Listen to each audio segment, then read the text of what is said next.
Hey, how you doing? It is Seji Hito here today to bring you another live stream of some video reactions. It is currently 10:22 a.m. to 5:20:24.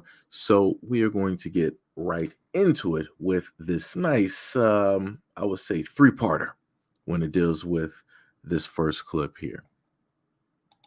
I have so much fun with him, and but it's like it's gotten to the point where right now I'm not doing as financially well as I normally do. So in the past, like, we have taken trips, but I've paid for the trips, I've paid for the hotel, I've paid for the rental of the car. If we've been to concerts, I've paid for the tickets. He does what he can when he can, but he doesn't do enough. You know what I'm saying? But he does what he can when he can. But it's gotten to the point where it definitely sucks because I'm not doing as well financially. I can't afford to do things for two people. I can't even afford to do things just myself right now. So because I can't afford to do things for two, we actually don't do anything. We haven't done anything. Like, if I'm being for real, for honest, like in September, for my birthday month, he does celebrate me around those times though. He does celebrate me around the holidays. He does celebrate me around my birthday. But yeah, it's been October, November, December, January. So for the past 4 months, me and him, we just been like sitting ducks. And yeah, it sucks. Like, it's crazy because I don't think, like, I feel like females come on online and talk about, like, look what he bought me, look what he got me, look at where he took me. It's like the ones that are dating the broke men, we don't talk about it. But it's like, no, I mean, I don't know, there has to be like a conversation about it. And it really sucks because I feel like it's kind of getting to the point where if I'm not the breadwinner, or if I don't somehow make my life lead me up to making income for two, I don't think that I'm going to be able to be with this person. And it just really sucks because Yo, what is up, Shan? What is up? So basically, this woman is complaining about a guy that she is stating is broke, and she's stating that she pretty much does everything, right? The only way that they can happen to go out, yo, what is up, Gail? The only way that they can just so happen to go out for to eat the dinner, the movies, is if she is specifically paying. I'm sorry. Now, the one thing I want people to understand is that men have been doing this for a very, very, very long time, since the beginning of time, right? Don't matter if a dude was making like a, what was it called, like a bushel or a little bit of salt, whatever it was that people were using for, trades and currency, the bartering system, whatever it is. A guy was trying to make his way to make enough just to be able to, take a woman out or what have you, right? So now you have the reverse. You have a woman that is stating that she is, making money, and the guy that she is with is broke and she has to do everything. And if, a date or whatnot is supposed to happen, it's only going to happen by way of her spending money and not by way of him. Right. And then she also listed that, oh, well, when I do a comparison and I'm looking at other women online, they're going online with their boyfriends and they're talking about, oh, look what he did for me. Look what he got for me. She was like, well, when it deals with the women that's dating broke guys, I feel like we just don't do it. And that needs to be a conversation that needs to be had. This is sounding very crazy. And again, this goes back to what I stated in the previous live stream, where social media has pretty much messed up the perception of dating, the dating world, and how it is that women perceive certain types of things, right? Sham said, I don't know, because these young women think six figures is a normal income. So I wonder if she understands what it actually means to be broke. She probably doesn't, but let's continue. like I said, he has like the best personality, hands down. So I'm on here to ask, what do I do? And don't be too cold, like, don't be too rude, you know what I'm saying? Because I had my narcissist ex-boyfriend who made way more money than I did, and that wasn't the answer. Like, so it's like, where is the common ground? Like, and obviously I do have a little bit of fear, like, if I stay with him during this whole time and I continue to help out, is he gonna just walk away when he does better? It's just it's so scary. It's so crazy because it's like I really, really like him, and I really, really, really like. Hold on. Wait. So you had a narcissist that was like whatever, but he made the money that you liked, but you said that wasn't it. So then you decide to date a guy who you consider or call broke, and he's not making, enough money. And then you're saying that that's not it. And then now you're trying to say that you want a middle ground. But then even after that, you're like, I have a fear that if I stay with him too long and he decides at a certain point that things are going great and he gets himself together, that he'll just up and leave. I'm confused. I thought you were the rich one here. I'm a little bit confused. I don't even know where to specifically go with this. Like first you said the left was too hot, and now you're saying the right is too cold, and now you're saying you want something just in the middle. But even if it gets to the middle, you're still afraid because something else can happen. Again, this is what society has done when it deals with women out here and their perception of a relationship, of a man, of what love is, um, of a lot of things. Because like I said, she's pretty much going all over the place and just has an excuse, just ready at the hip for it, just in case, even though that just in case is nowhere even present, in this reality, right? Yo, what is up, Mo? Sham said, "Oh, not just social media. Women live in a fantasy world of what human relationships are. First, it was based off of romance novels. Now it's based off of people who lie on TikTok." Yeah. Mo said, "What is her definition of narcissist?" She never even gave the definition. She just listed some random guy that she supposedly dated and said that he was a narcissist, but he had a lot of money, right? Sham said, "I'm sure the boyfriend wasn't a narcissist. When people make more money, they become more independent of others. And so their behaviors and needs change as far as to what will be given and take on a date." But let's continue. The plot gets thicker. Like don't want to like not be with him, but at the same time too, like I'm too effing old to do this shit. Like I've already spun around this block a few times. Like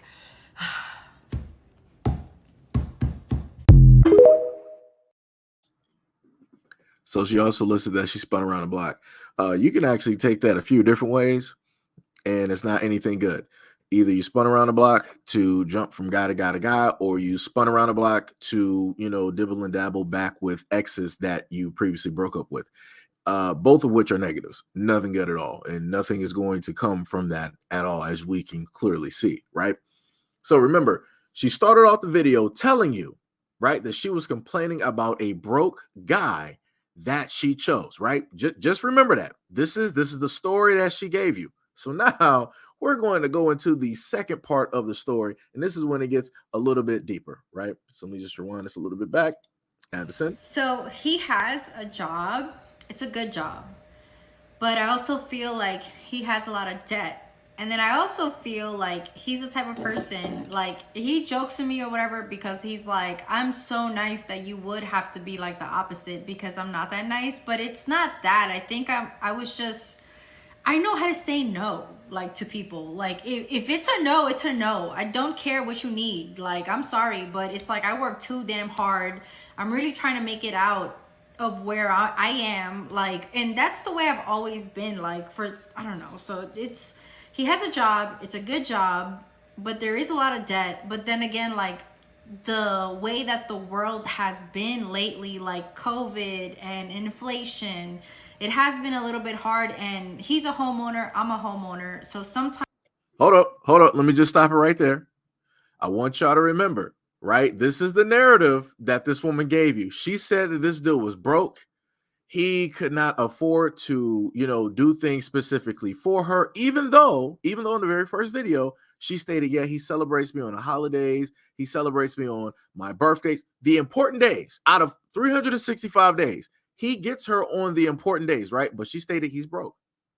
If they need to go out on a date or whatnot or whatever, she's the one that has to pay for it. So now you hear in the second video, she was like, oh, he has a job, he has a good, or a nice paying job, and he's also a homeowner. So which one is it? Is this dude, is he broke and he's just couch surfing and he's just, passing by? Or is it that you're a homeowner, he's a homeowner, y'all both are, dealing with your own separate situations, and that he's doing what he is able to do, being a homeowner and having a job that he has? I'm just a little bit confused. Like, which one is it? Because I could have sworn in the very first video, she said that this dude was just broker than broken and broke. And she had to suit and fit the bill for every single thing, right? And that's what a lot of women on social media state. They state that, oh, all the guys that run into, they're broke, always have to fit the bill. They're always talking about splitting the bill. They never have this, they never have that. Again, allow people to just keep talking. She told you he was broke, but now you find out he's a homeowner. How are you broke and a homeowner and you got a nice paying job? How does that even make sense? How does that make sense? This is why you can't believe a lot of the stuff that women want to post directly out on social media. This is why. Because they want to paint the narrative to make it seem like they're the hero and the victim at the same time, when realistically, none of those things are even transpiring. You just got clear-cut two adults with adult responsibilities that within those adult responsibilities, they're trying to find and make time in order to come together and try to formulate something for themselves. But have her tell it, it's like, no, this dude is just broke. So if he's broke and he can't afford to do the things that you want to do, why are you with him? Why are you even still here? Why not go back to the quote unquote narcissistic boyfriend that you said was making all of this buku bucks? But you said, oh no, that just wasn't the right thing. But then you just told us that the guy that you're with, he's a very nice guy. But you said that he's too nice to the point where he said that you had to be the opposite for him, right? Because he always says yes, and you know how to say no. There's some problems here, and I can tell you where those problems are, and it's not the guy. But let's continue. Sometimes when you have homes, things happen, and they're not small things. Like, they cost thousands of dollars. So he's basically the type of person where there's not really like a rainy day fund, and I'm the type of person where I'm all about the rainy day fund. Like, I am the queen of, no, I cannot get my lashes done, I need to save those $200. Like, that's literally why, like, I wear strip lashes, because strip lashes are cheaper than getting lash extensions. I don't do my eyebrows. Like, nobody does them for me. I do them myself. My nails, like, yeah, I just got my nails done, but it's been the first time in like 4 months. You know what I'm saying? Like, before that, I just kept them bare, natural. Like, I'm the type of person where I'm like, if I don't need it, I don't need it. If I want a new pair of shoes, I sell an old pair of shoes. Like, I'm very so much that human being.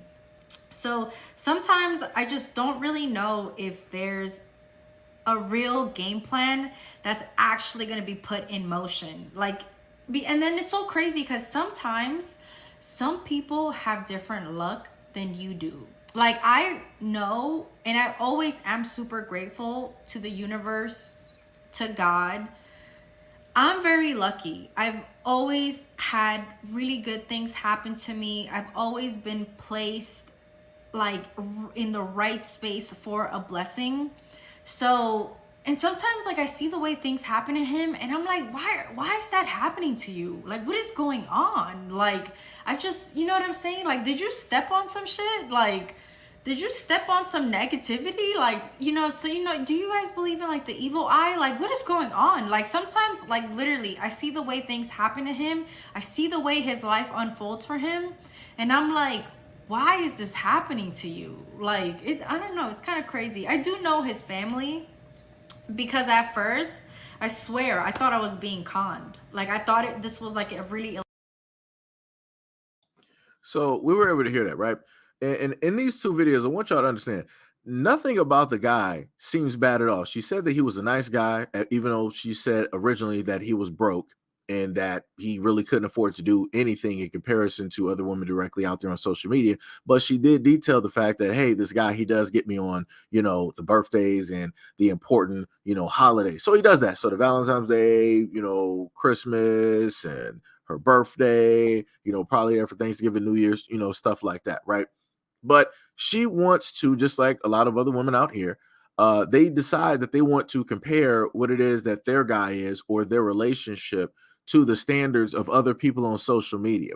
So I want people to understand that a lot of women out here are not even in realistically a relationship for themselves. They're in a relationship in order to compete, to show to everybody else that they are doing better than other women specifically out here who just so happen to be in a relationship.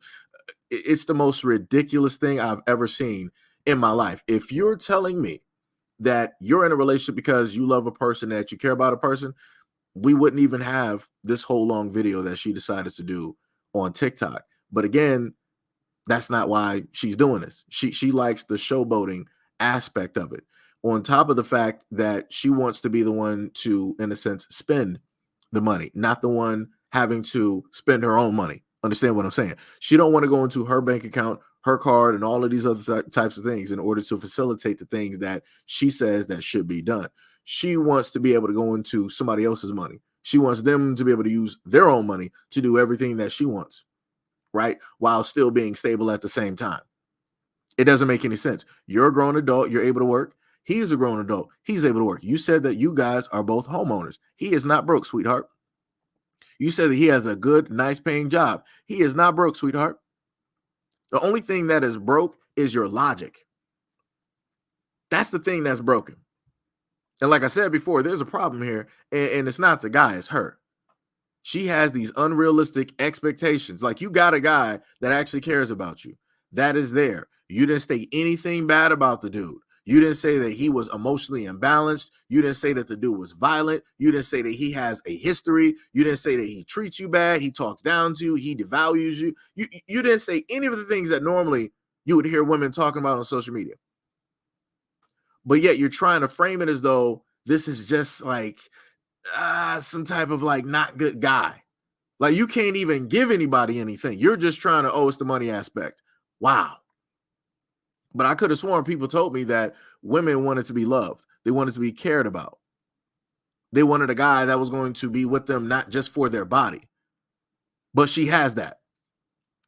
But she's complaining about that because, the monetary value it just isn't there. I need him to basically boss up. I need him to get more money so that I can actually feel love. See the difference? Some women like to say that, hey, I want a guy that loves me. But realistically, what they're stating is they want a guy that is going to show them monetary love.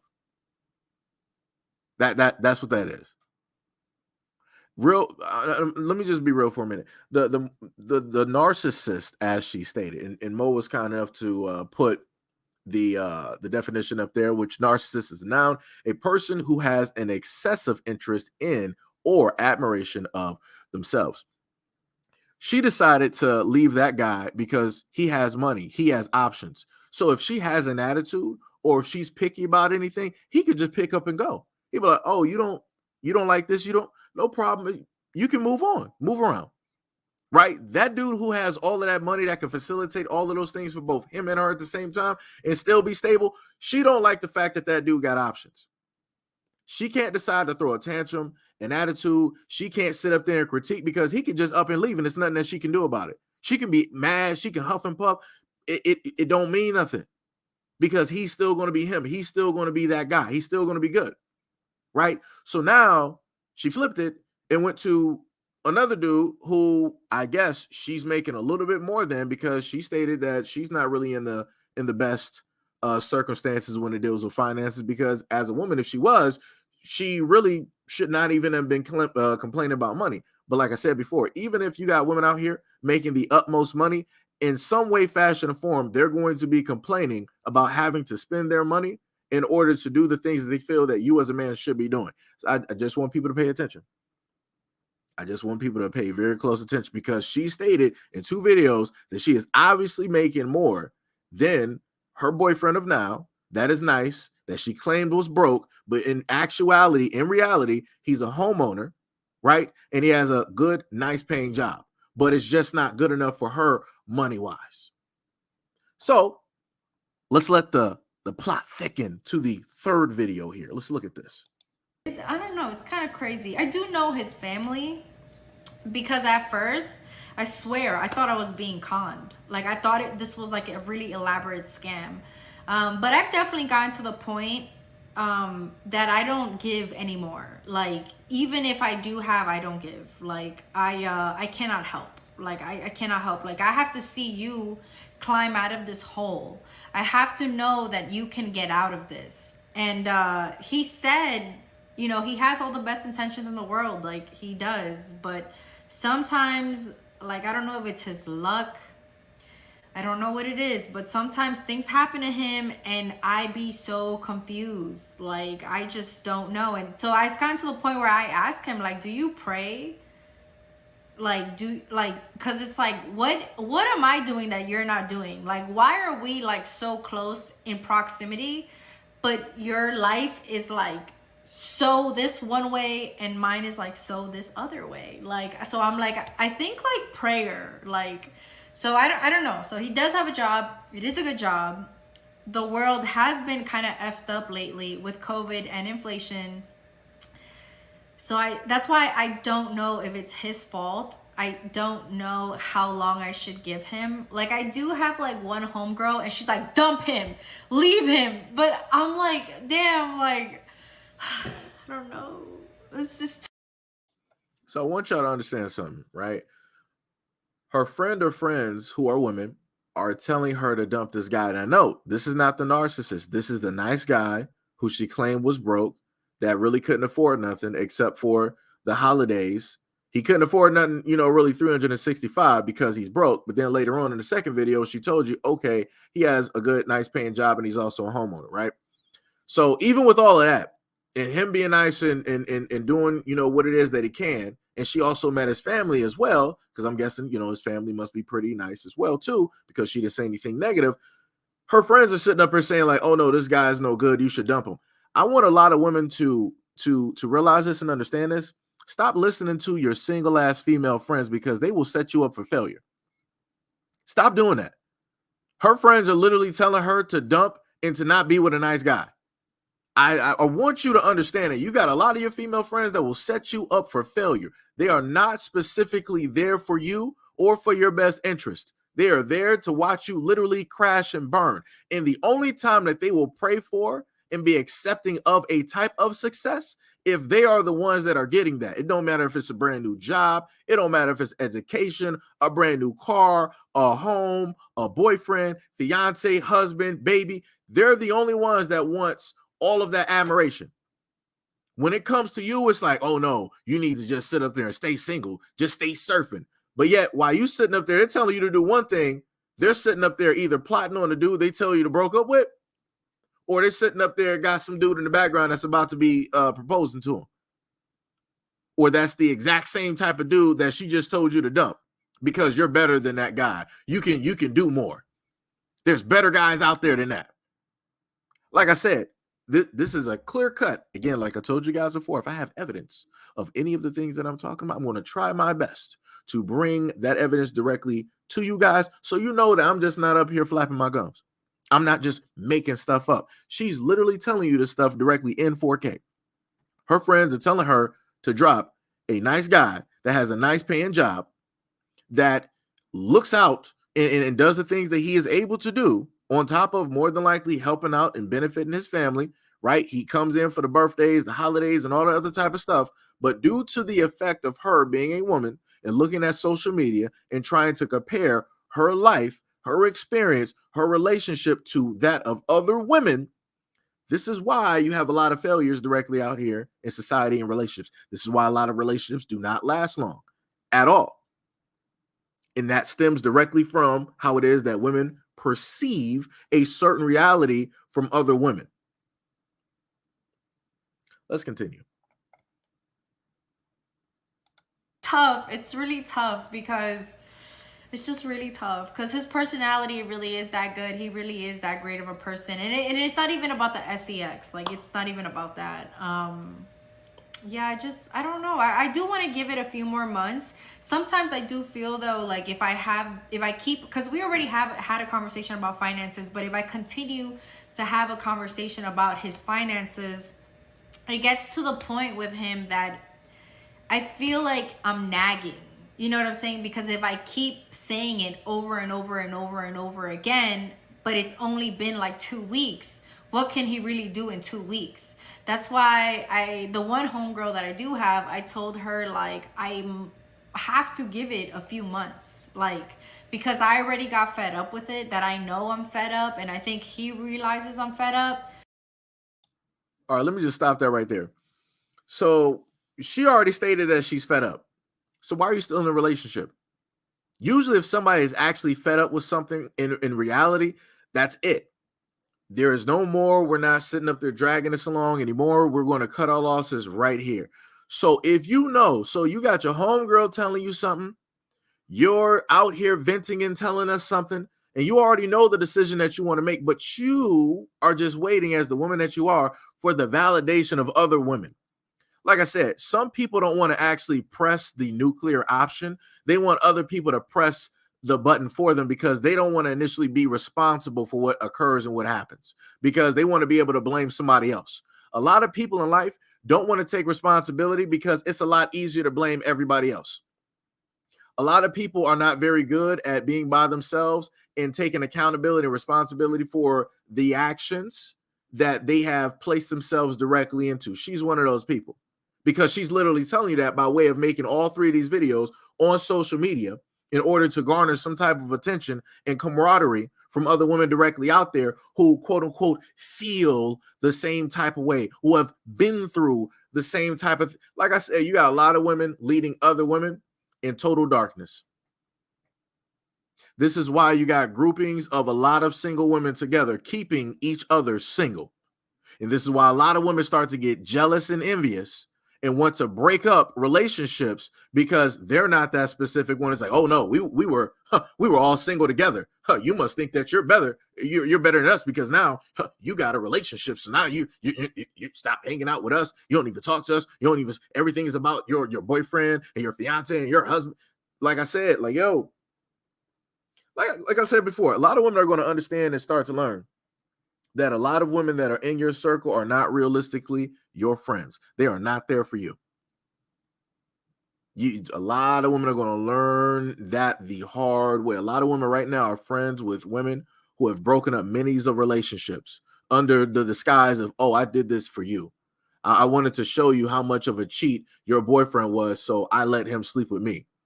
I let him pull my number. I let him take me out on several dates. I let him get me pregnant. And for whatever reason, magically that logic works with women. I'm like, how how is this even credible? Like, how is this even plausible that this was even a thing? You allow somebody to really, just try to, divide something apart.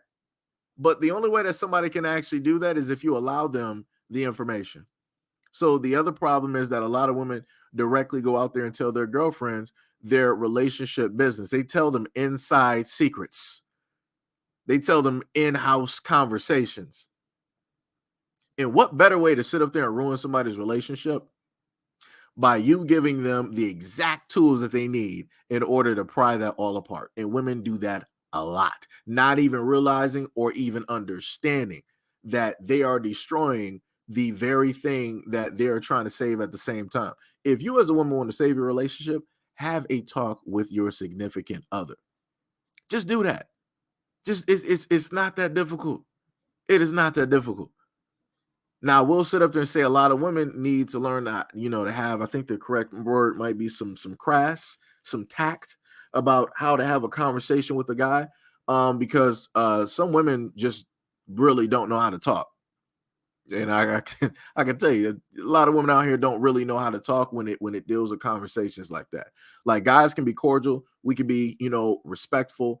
We will decide to, opt out of saying certain things in order to spare and to not hurt a woman's feelings. But when it comes to the whole opposite, women will just say whatever it is that they feel because they feel that way. And because they have those feelings, they are right and justified in saying whatever it is that they have to say. So, you know, like I said, there's a difference between how guys speak and how women speak. Trust me, I've had these experiences, so I'm also talking from experience when it deals with you know, conversations. You know, let me see. Do we got a little bit more? We got a little bit more. So let's finish this up. I have to at least give him a few months to figure out the situation. But I don't know. That's why I came on TikTok to like just talk about it a little bit, because I don't really have a lot of people I can talk to about it. So I'm just like, whatever, bro. Like, it is what it is. Like, I gotta say something, like, because I'm so tired of dealing with my stuff and just like not knowing if I'm doing it right, if I'm doing it wrong. Cause like I said, like, I cannot keep having the conversation with him. You know what I'm saying? Like, I already had it. What good does it do him? What good does it do me if I talk about it every single day? Like, yo, you gotta get your money up. You gotta get your money up. And meanwhile, he's going to work every day. Like, he knows that now. He knows that I'm not gonna stand for this much longer. So yeah, we'll see what happens. But Now, pay attention to that last part. She was like, "What is the use of me nagging him about this every day? Why are you having a conversation about this every day? Why would this even be a concern for you? 365, really? Every day? And you're talking about this dude works every day? So you're nagging and telling the dude that, okay, I understand that you're working, but you need to make more money. What are you doing? You told all of us that this dude was broke, that he didn't have nothing, and you were just facilitating everything. And then we learned that he has a home. And then he has a nice paying job. And you're stating that even though he works every single day, he needs to work more for you. Are you have this is what guys be talking about. That right there. Like, even when a guy has a little bit of something, and he's like, that little bit of something ain't even really enough for him. He's like, you know what? It's cool. Let me sit up there and put that little bit of something over there to her. Let me sit up there and show her how much, you know, I care, how much I love. And it's like that little bit of something, she's not even looking at that as like, damn, he don't really got, you know, much of nothing with him taking care of the house, his family, him working every single day, but he still found a way to sit up there and do a little bit. Like, yo, it's a lot of women out here, thanks to social media, that are not appreciative for nothing. It's like, you got to be serious out here. Like, it is, like I said, it is baffling. It is so baffling hearing a lot of these conversations. Like I said, and I spend time when I'm not doing lives and videos, I spend time on IG, on Twitter, on TikTok, and I listen to a lot of women, and they're just venting and just having all of these conversations. And I'm like, before I'm like, yo, some of these women, hey, yo, they look attractive. And then a moment in time, they start talking about the guys, and I'm hearing them describe the guys, and I'm like, okay, so what's the problem with the guy? You said he was nice. You say that he loves you. You said he cares about you. You said he's family oriented and has, you know, a nice relationship with his family. You said that he works. I'm not seeing where the problem is. And then it just so happens that it comes down to money. So again, we're living in a society where women will sit up there and say one thing, which is, "Oh, I want a nice guy," but realistically, they mean that they want money. So I need for a lot of these guys who make content where they go up on the street asking a woman what type of guy that you want. No, ask them what type of money that they want. That's the real question. What type of money that you want? Because one guy sat up there and made a post and he asked the woman, he was like, yo, you know, what type of, you know, guy do you want? She was like, I don't really have a preference, just a guy. I'm like, no, everybody has a preference. So he asked again. He was like, yo, what type of, you know, guy do you want? What do you, you know, really look for in a guy, you know, money wise, right? She was like, an athlete. I'm like, there we go. You want a guy that has athlete money, but then she switches. She was like, no, you know, just a guy that's, you know, that's in the gym. No, say what it is that you mean. I'm like I said, I respect honesty. I'm tired of a lot of women specifically out here lying about the type of guy that they want. Just be honest. If you're a woman and you want a guy that got money, there's dudes out here that will facilitate this. They will sit up there and be tricking off on you, no problem. Like I said, y'all got a business arrangement. I respect that. No problem. Two adults sitting up there doing that. What I don't respect is people that lie. If you're a woman and you know you just want a guy solely for his money, be that woman. Be that woman.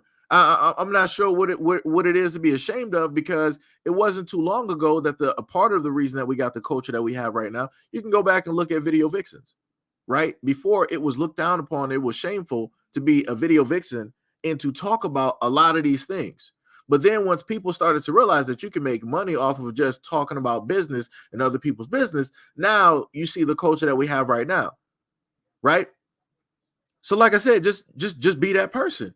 Don't try to disguise yourself as something that realistically you're not. And then when people find out who you are, you want to turn around and you want to blame the guy. It's like, no, it's not the guy's fault. It's you, sweetheart. That's you.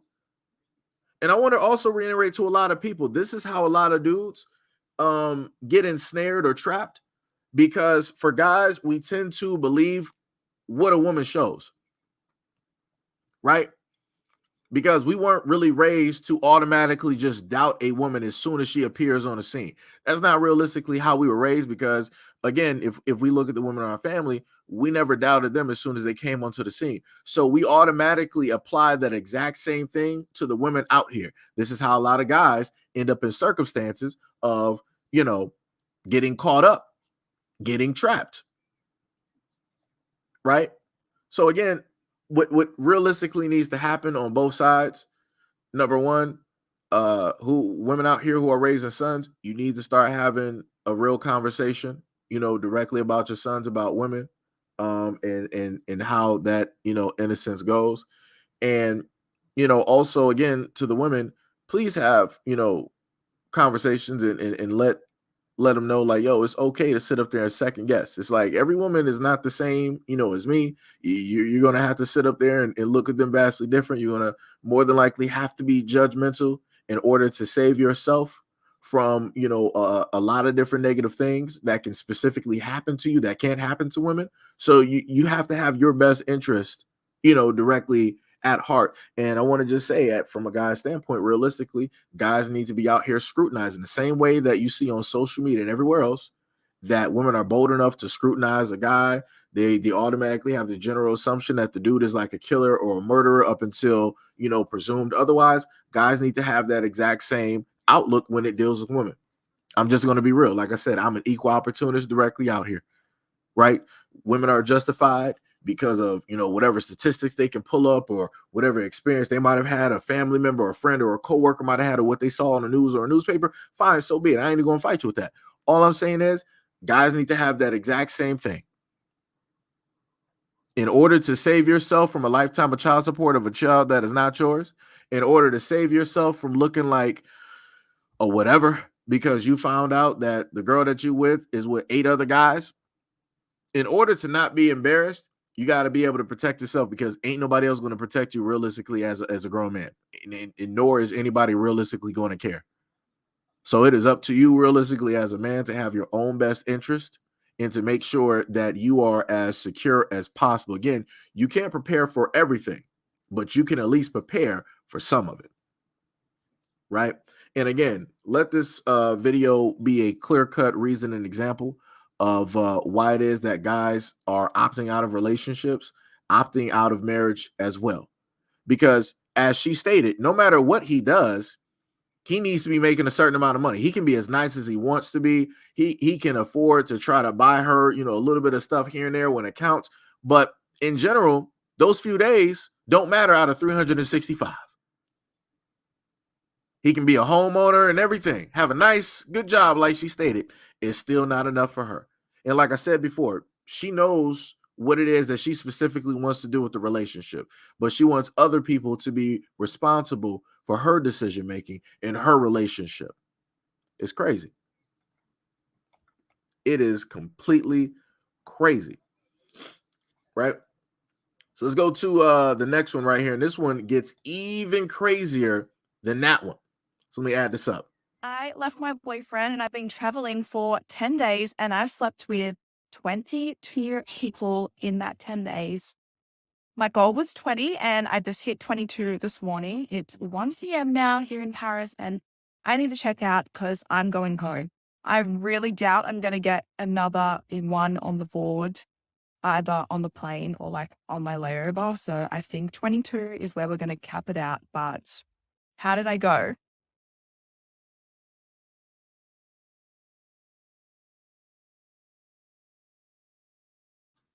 So we all heard that, right? We all heard that. That's crazy. 22 people in 10 days. That is crazy. That is 1,000% crazy. It's like, wow. So let's see here. I decided to look up some handy dandy data. They said how long. Well, they said when does semen leave the female body? They said after ejaculation. That is, once the sperm enters the vagina, their lifespan is about 2 to 5 days on average. The most powerful ones will die along the journey, though after fertilization, both the dead and living sperm that could not fertilize the egg will be eliminated by means, i.e., the body's own system of neutralization and elimination of substances, right? So, roughly in about, it takes sperm to leave the female body 2 to 5 days, right? Like I said, I'm not a mathematician, so I might need somebody to just, put those numbers together, right? 2 to 5 days on average for sperm to leave the female body. And she says she slept with 22 guys in 10 days. If somebody could do the math on that for me, that'll be beautiful. But that's a lot. That is a lot. That's ridiculous. Her body didn't even have time to breathe. Her body didn't even have time to breathe.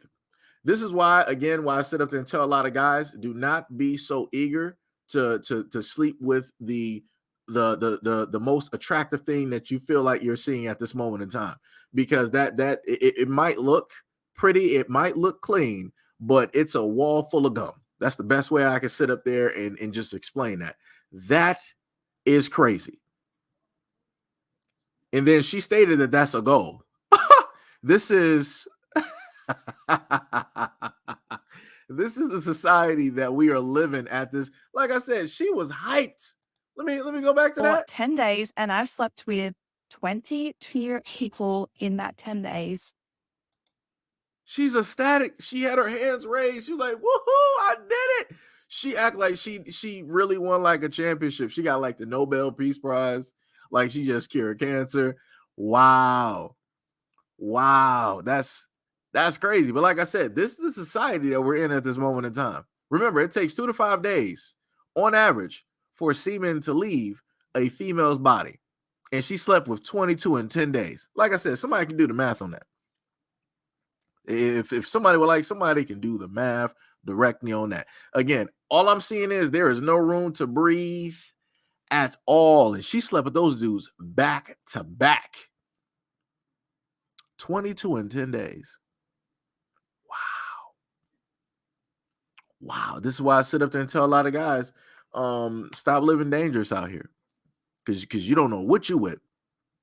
This is why I also have videos of people before telling people about, in energy entanglement. When you get with another person, you're exchanging energies. And you wonder why it is that you feel a certain type of way directly after. That's because you're not only taking on that person's energies, but you're taking on the energies of the other individuals that she was with. And literally, if you were that last guy, Godspeed. You might want to go get an exorcism, because Lord knows who or what type of guys that she was specifically dealing with. And I can more than likely promise you that a lot of times, women are out here having unprotected relations with guys in one way or another. It's happening. But hey, like I said, it's a YOLO type of world out here, and this is the type of society that we are in, right? People have stated that women deserve and should be able to do the exact same things that men are able to do without any type of shame. So like I said, go out there and do it. Knock yourself right on out. And again, like I said before, understand those consequences. So if you end up getting pregnant and you don't know who the father is, you end up catching an STD, but you don't know who you got the STD from. Hey, coach, you playing roulette with your life. Don't go on TikTok and whatnot complaining and crying. Don't do that. Like I said, I showcased some videos to y'all before where women that sat up there and took some trips, and they didn't came back with something that's going to be staying with them for a very long time. But hey, it is what it is. Like I said, I went over a video before where you had some women trying to use bags like trash bags and whatnot as condoms, and you had another woman who decided to take a trip and she came back with HIV. Like, yo, it is very dangerous out here. It is very, very, very, very dangerous out here. Like I said, I need people to stop playing with their lives. And not only that, but they need to stop playing with the lives of other people. So, like I said, I can only put precautionary tales directly out there. I can only put examples directly out there so that people can understand, how serious, these things realistically are.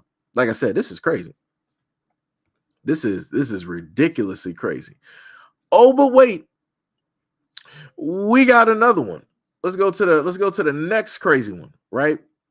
First Valentine's Day together. We've been dating for about 6 months now, and Valentine's Day is also his mom's birthday. He's told me, listen, I always spend her birthday with her, which is Valentine's Day. My dad is gone. We can spend Valentine's Day on another day. We can celebrate and whatever. And I'm just like, no, this is our first Valentine. Oh. I want to celebrate with my boyfriend, and your mom is a grown adult. She can figure it out for one birthday. Wow. Look, you're a grown adult too. You should be able to handle. Whoa. You should be able to understand. Like you said, my dad's no longer around. It's her birthday. I'm always there for my mom. Every year I celebrate Valentine's Day with my mom. We go out to dinner. I don't understand why you don't get this. We can go to dinner on the 13th, or we can go to dinner on the 15th, or we can go to dinner, the following weekend. Valentine's Day is the day that all the girls get flowers. All the girls. It's also. So we heard that, right? So let me just reiterate that for some people. Hold on, let me roll back. Timothy said 22 divided by 10, that's 2.2. That's 2 dudes a day, not including how long it took each session and how many rounds. Whew.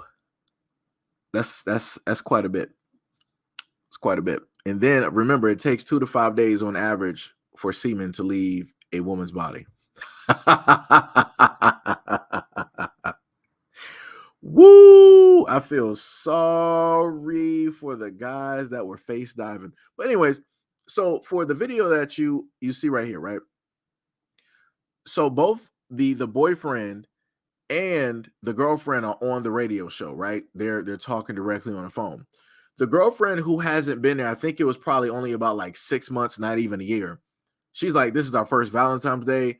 We need to be going out and celebrating this, yada, yada, yada. This is what all the girls do. This is when all the girls get their gifts, right? Again, you're listening to another woman that is judging her relationship, the perception of, by way of what she is looking at from her friends, relatives, celebrities, social media. Again, this is proving my point on how social media has been jacking up the viewpoint, the perspective of women when it deals with their specific circumstances in their relationships, right? So she's stating that the mother is basically alone because his father passed away. So the love of her life is no longer here, right? So his mom is more than likely still going through a lot of stuff. She hasn't been alone in a very long time, right? The father was there, but now he's no longer there, right? So instead of allowing his mom to just sit there in that silence, being alone, being hurt, and all of that, he's like, you know what? I got you. On top of the fact that Valentine's Day is her birthday. And then you got the girl sitting up there saying, well, you can sit up there and celebrate the birthday some other day. Valentine's Day is my day. It's our day. It's our relationship day. This is our first. You're not even married to this man, and you're automatically trying to tell him that he needs to put his mom second. I want to explain to a lot of women out there, this is how you end a relationship before it even started. You're not going to tell a guy who you've only been with for a few months that you need to put his mom second and that you come first. Sweetheart, who are you? You are nobody special directly out here. You're not even consistent. You haven't been here long enough. You have not proven yourself. Like what are we? Like I said, the sense of entitlement that is directly out here is crazy. Again, this is his mom's birthday. Who are you again? Who are you again? But I'm going to show y'all how crazy it gets when you hear these responses. But I don't mean to like misstep myself. It is kind of a Hallmark holiday. That's what it's turned into. And the meals, I'll tell you what, those meals on Valentine's Day are twice as much as they are on the 15th. So maybe you guys could go, save a little bit of money by not having to do it on the Valentine's Day. But it's the principle of the thing. Like, I feel bad for you, Ben. I feel bad your dad's passed, but eventually you're going to have to celebrate Valentine's Day with your girlfriend or even your future wife on that day. Maybe. Okay. Can I rewind her hand real quick? I just want to sit up there and see if I can get a clear-cut image. Day, maybe. All right. I got both of her hands focused. I do not see a ring. I don't see a ring. And I'm pretty sure she's old enough to have had enough guys to potentially propose to her or be interested. I'm not seeing no type of ring. So you're listening to a single woman tell a woman in a relationship how it is that a guy should be. And the same single woman is sitting up there trying to tell the boyfriend, hey, this could be your potential, fiance or wife. Man, it's 6 months. What are you talking about? You're not, you don't even have the base to even really, talk on this subject. Again, proof of single women telling other women in relationships how stuff should actually go and trying to dictate that, but yet they can't dictate a ring out of thin air. They can't dictate a single guy to commit to them out of thin air, but yet they're trying to tell women in relationships how things should specifically go for them and what the man should be doing, but yet she can't get a man to do anything for her. Like I said, this is why certain people need to stay quiet, and this is why a lot of women should not be listening to a lot of other women who don't even have the experience to be talking on said subject. Instead of doing Valentine's Day on a different day, you can do your mom's birthday on a different day. But this is a tough one. I can't believe you're throwing my mom under the bus. Like, wow. We've been dating for like less than a year. This is my mom we're talking. You heard what she said. She was like, well, Ben or whoever your name is, you can celebrate your mom's day, your birthday on a different day. And again, that's coming from a woman. So you already know the type of woman that she is. She believes no matter how long the relationship has been going, as soon as she is there in that spot, she is more important than any other woman there. I want to reiterate to a lot of other women there, that is not how that works. If a man has to prove himself to be some type of a provider, a solid individual, a leader, all of this stuff, women have to prove that exact same thing before they can sit up there and decide that they are queen of everything. We're not doing that. Like I said, lines need to be directly drawn. I don't care if people say, oh, that's, then, a lot of men out here are just mama boys. I want to reiterate this. It's funny hearing a lot of women consider guys mama boys, but yet you want a guy that is family oriented and that actually respects women. But yet when it is shown that he respects women highly, aka his mother, his grandmother, and then you want to deem it as a negative. Like I said, I need somebody to make a lot of these things make sense for me. Because like I said, these are things that I've heard in my life. So again, I'm, talking from experience. The stuff that I hear don't make sense. You don't want a guy that's going to sit up there and like knock you upside the head, technically. But then you don't want a guy that, in a sense, really loves the women in his family, takes care and all this other type of stuff. But you want like a middle ground of somebody that will sit up there and like slap you up and somebody that does technically care about women. Like I said, the confusion, the mixed messaging directly out here needs to be studied. Like, I kid you not, it just needs to be studied. But like I said before, main point is I need a lot of women to stop listening to single women because they're going to mislead you and they're going to ruin your relationship. The woman that was talking and complaining about the mom, she already ruined her relationship. If that guy is smart, he sounds young, I need him to run. He needs to get directly out of that relationship and act like she never existed. Lose her email, lose the Snapchat, lose the Kick, lose the Twitter, lose the TikTok, whatever social media she got, including her number, lose her address, have Professor X give you amnesia. Do all of that. Because there is no reason to spin around the block. There is no reason to come back around. There is no reason to give that woman a second chance, because the exact same woman she is showcasing herself to be on a syndicated radio show, that's her for the rest of her life. She is never going to change that. And you as a man cannot sit up there and change that. And I mean that for any other guys out here listening. Just like how a lot of women sit up there and say that you cannot change a man, you as a woman, you as a man cannot sit up there and change a woman. Like I said, for this dude to even go on a radio show and try to argue his point, he cares way too much. This woman ain't even been in your life that long. You care way too much to be doing this. The only one that actually has some logical stuff was the very first guy. Let me see if I can go back. Let me see. I think it was the guy with the boom mic. Let me see if I can find him. Today is the day that all the girls get flowers. All the girls. It's also, and I don't mean to like miss. Yeah, this guy right here. He's the only one that was talking common sense. He was like, yo, this holiday was man-made and it's being marketed in order to just make money. Like, it makes women feel special, but realistically, all it's doing is just feeding the corporate giants. He's sitting up there speaking facts. And do you think any of those women there trying to hear that facts? No, they're like, no, this is my day. I don't care about them making billions and trillions of dollars directly off of me and my feelings. This is my day. Like I said, look at her feelings are overriding all of the logic. She is not even trying to listen or hear none of that. Just like the female co-host, she wasn't trying to hear none of that either. She knows what it is, but she's like, I don't care. This is my day. We're in a relationship. Oh my God. This is why it's very tough for guys to actually, have conversations with people, because you got far too many emotional people out here that don't want to pay attention to facts. And all of the stuff that he's saying, she could look it up. On Valentine's Day, everything at restaurants, it goes up. It just is what it is. It's just like when it deals with airliners. Guess what? When you want to sit up there and take a trip somewhere in the summer, spring and summer, it's going to cost more. When it's fall and winter, it's going to cost less because less people are traveling. Just like when it deals with your electric and your heat. Guess what? Heat and electric, magically, all of that goes up during the summer. Goes up during the summer. Right? Because, quote unquote, people are using it more. And then when you sit up there and look at it during the wintertime, in some instances, it goes up even higher, even though people are actually using certain things a lot less. Heat should not be going up in the summer because nobody's turning on heat. Everybody's using water and AC. Water and AC. So all of that fits directly in with, like the electric and the water and shit, right?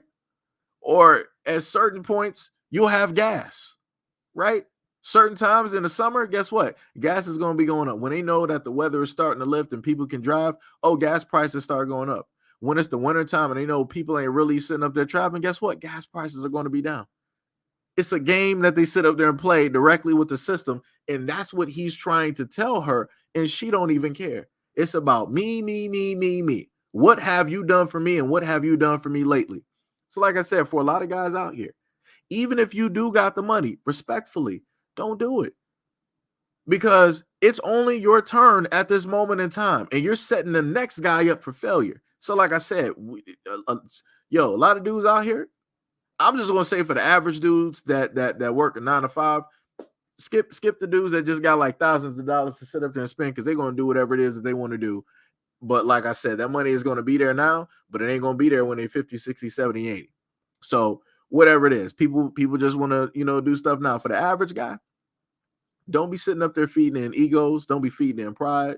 Don't stop giving out all of these random comments that are not even asked for. Like, it's a lot of stuff. Just move around. Just move around. Focus on you. Like I said, I gave you 2 examples as to why it is, as a guy, if you got your own stuff going, why it is that you should just strictly be focused on you and building yourself up. Because no matter what you do, it is not going to be enough. So it's best that you focus on you, and then you decide when is the time that you want to go out here and look for who not and whoever. And you can sit up there and make the parameters or the specifications. Because all you're hearing out here is a lot of women making the parameters and the specifications, even though all of these parameters, they can't even give specifically to themselves. They're not sitting up there spending $1,500 on a pair of shoes realistic for themselves. They got a whole bunch of guys in line and sat up there and spent money on them because those guys feel like they got a shot, or maybe those guys already had a shot and they're like, all right, well, this is the bartering system here. I got something from you. Let me sit up there and spend a little bit of money on you. Right. But like I said before, I need stuff to stay specifically in a place. If we got women that's strictly about money, stay with those money type of guys. Don't be trying to mess with ordinary dudes that you consider nice and all this. Stop doing that. Because you're going to mess up the game for the actual women that want to get married, that want to actually have kids. Because a lot of women that's about money, they'll mess with a nice guy to sit up there and just have something there. And then they'll sit up there and still continue on playing with like the trifling dudes and all the other dudes that got money and yada, yada, yada. Like I said, the game, everything is just, it's just jacked. It is jacked. Like I said, I don't know what to even tell people, you know, at this moment in time. The only thing I can sit up there and do is just try to inform guys and try to inform younger guys directly out here. Because again, I've told y'all and been honest before about situations that I've been in, and I've admitted that I've more than likely overlooked some red flags, and that anything that occurred, I had a part to play in it. That was my fault. Should have sat up there and been smarter. And because I have that knowledge, I would rather impart that to another guy. So I was like, yo, Seji, you know, he messed up right here. He was slipping, right? So now that you can like laugh at that experience and you understand the information I gave you, now you can carry that. So now you know red flags. Now you know certain things to look out for, and now you won't end up in the exact same predicaments that I've ended up in as a guy, right? Like I said, that's my, you know, the main thing that I'm trying to, you know, convey here, right? The only thing I can, you know, try to do is be as transparent as possible, try to convey, you know, information that people can actually apply into their everyday life and give examples so that people can follow and understand what it is that I'm stating. And, you know, and hopefully, you know, people will, you know, use that information, right? Let me just roll back up so I can catch everybody that's in the stream. Shout out to Sham, Gail, Mo directly in here. We got Queen of Sheba. We got Timothy in the building. Who else we got? We got Exodus. What is up? We got Pink. We got High Kicks to Your Teeth. Who else we got in here? We got Arthur Phoenix. What is up? Let me see. How would I pronounce your name? Let me see. Nystov? I feel like it's Nastov. Nastov or Nystov? I think it's Nastov. Sounds a little bit Russian. I'm not sure. Shout out to you. What is up? We got Lord G in the building. What is going on? What is up? Who else we got? We got Juju Hawkins. What is up? Much love, respect, and appreciation. Gail says Sedge is going to have folks single forever. No, it's like that's not even the thing. My thing is, I want people to be very cautious because, like I said, there were a lot of situations that, you know, I was in, and I could easily not even be here, right? And I would have rather not have guys or younger guys in those exact same circumstances, because like I said, for certain things I was lucky to make it out. I either made the right decisions or you know, what have you, or you know, the universe and God was just walking with me that day. I don't know. But I'm able to, you know, in a sense, be here and talk to you guys. So, you know, I feel at least at this point, you know, it's my goal and my job to inform people and to try to tell people, you know, what to look out for. If people want to be single, then people, you know, will be single. My main thing is be more cautious than what I was. Like I said, I've made dumb decisions. That's the only way I can, you know, just sit up there and describe it. No matter how educated I thought I may have been, I still inevitably ended up making dumb decisions, right? And that's on me, right? If there are two people directly in a relationship or a situation, I'm the other half of the problem if there is a problem. So I'm willing to acknowledge that and be aware of that enough to try to figure out a way to fix that situation or to try to prevent further situations, you know, from taking place. you know. So, like I said, that's where I'm basically at. And I've said the same exact things to women as well. So just, Gail's been here long enough. She likes to, say stuff, every now and again. But Gail's, she's been here long enough, so she knows. But I'm pretty much an equal opportunist when it comes to a lot of these things, and I just try to make sure that people are as safe as possible. Because, like I told y'all before, as a content creator, I never want to be at a point in time where I have to do a story about y'all. I've had to do a story about friends or associates or whatnot, directly on this platform, and I never ever wanted to be at a point do that. So like I said, that's what I'm that's what I'm trying to do. That's what I'm trying to do. Let me see. Oh, we got the breakdown as well. Let me see. You said that's right. Okay. So I did get the name right. Okay. You said I'm gonna send this to my guy friends. I'm gonna send this to my male friends. I tell them similar things, but it'll be more meaningful coming from a smart man. This is the thing. If there are women out here specifically telling guys to look out for certain things, let me tell you, much love, respect, and appreciation to you. Because the only women that I actually had in my life trying to make me aware of other women out here is two women, right? One is my mom, still here, still talk to her. And then the other is my aunt, right? And my aunt can specifically, tell me these things because, she loves, women. So I have two different perspectives from two different women walking two separately different, different lives.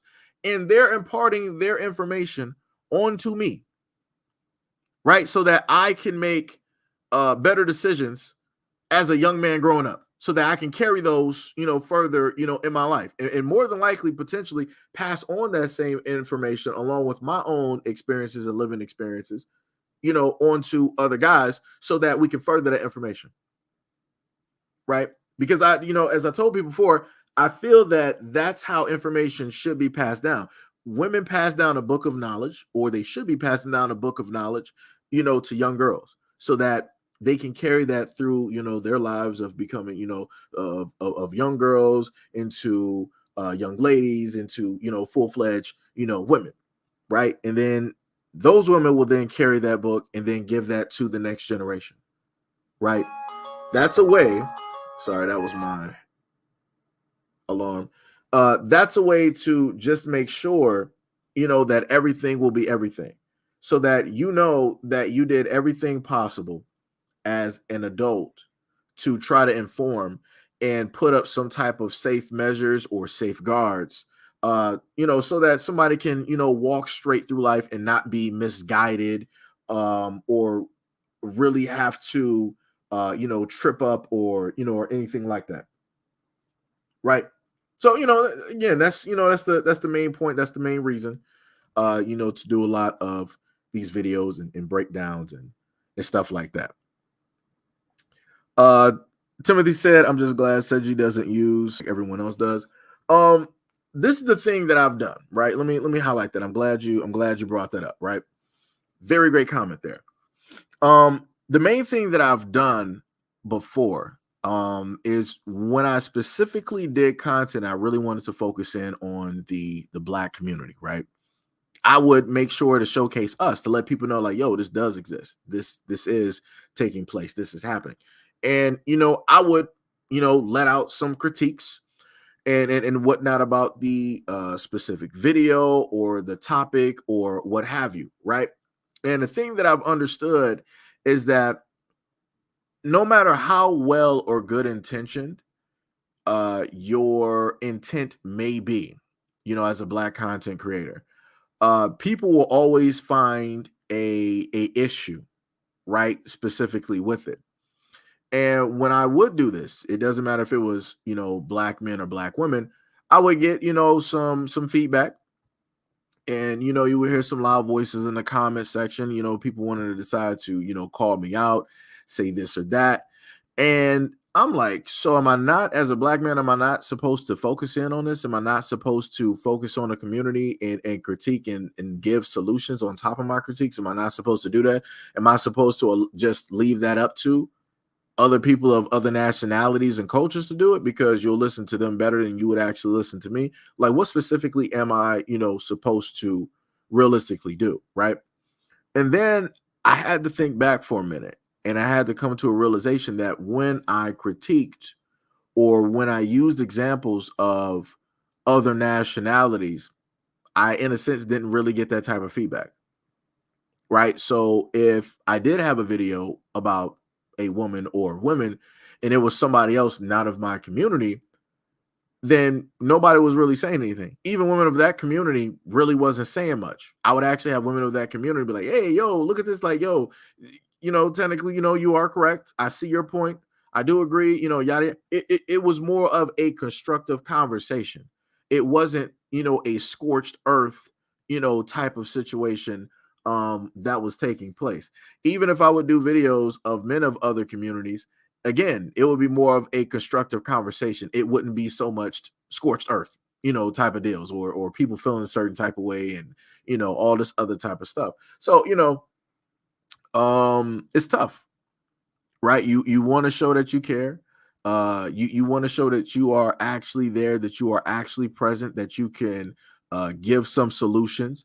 And some of those solutions may also be in a factual living experience of things that you have actually done.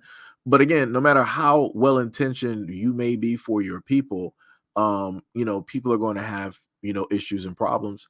And, it just is what it is. I've also learned that if you start focusing in on and doing more videos of women of other communities, that'll also be deemed as a negative as well, which is a little bit weird to me. I'm still, after all of these years of seeing comments, I'm still trying to figure out how did I even get to that point. But yeah, it is what it is. I've done everything from focusing on, my people, both men, women, young, elder, the community in general, to focusing in on other communities, their men and their women and their children, to talking about everybody in general. Like I said, I am a equal opportunist.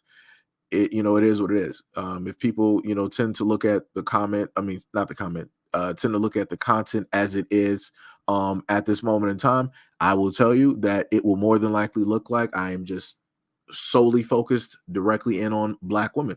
And, with that point of view and with the content given, I completely understand where people are directly coming from on that. But that also has to be added into the fact that I deleted about 2.2K videos from a 4 to 5 year span of the very first channel. But, again, even trying to add that directly in there, when you explain that, a lot of people not trying to hear that. They're like, oh, that's just excuses, whatnot. Let's focus in on, what you're doing, right now. So, you lose and you lose. That's that's pretty much, what I've grown to, understand.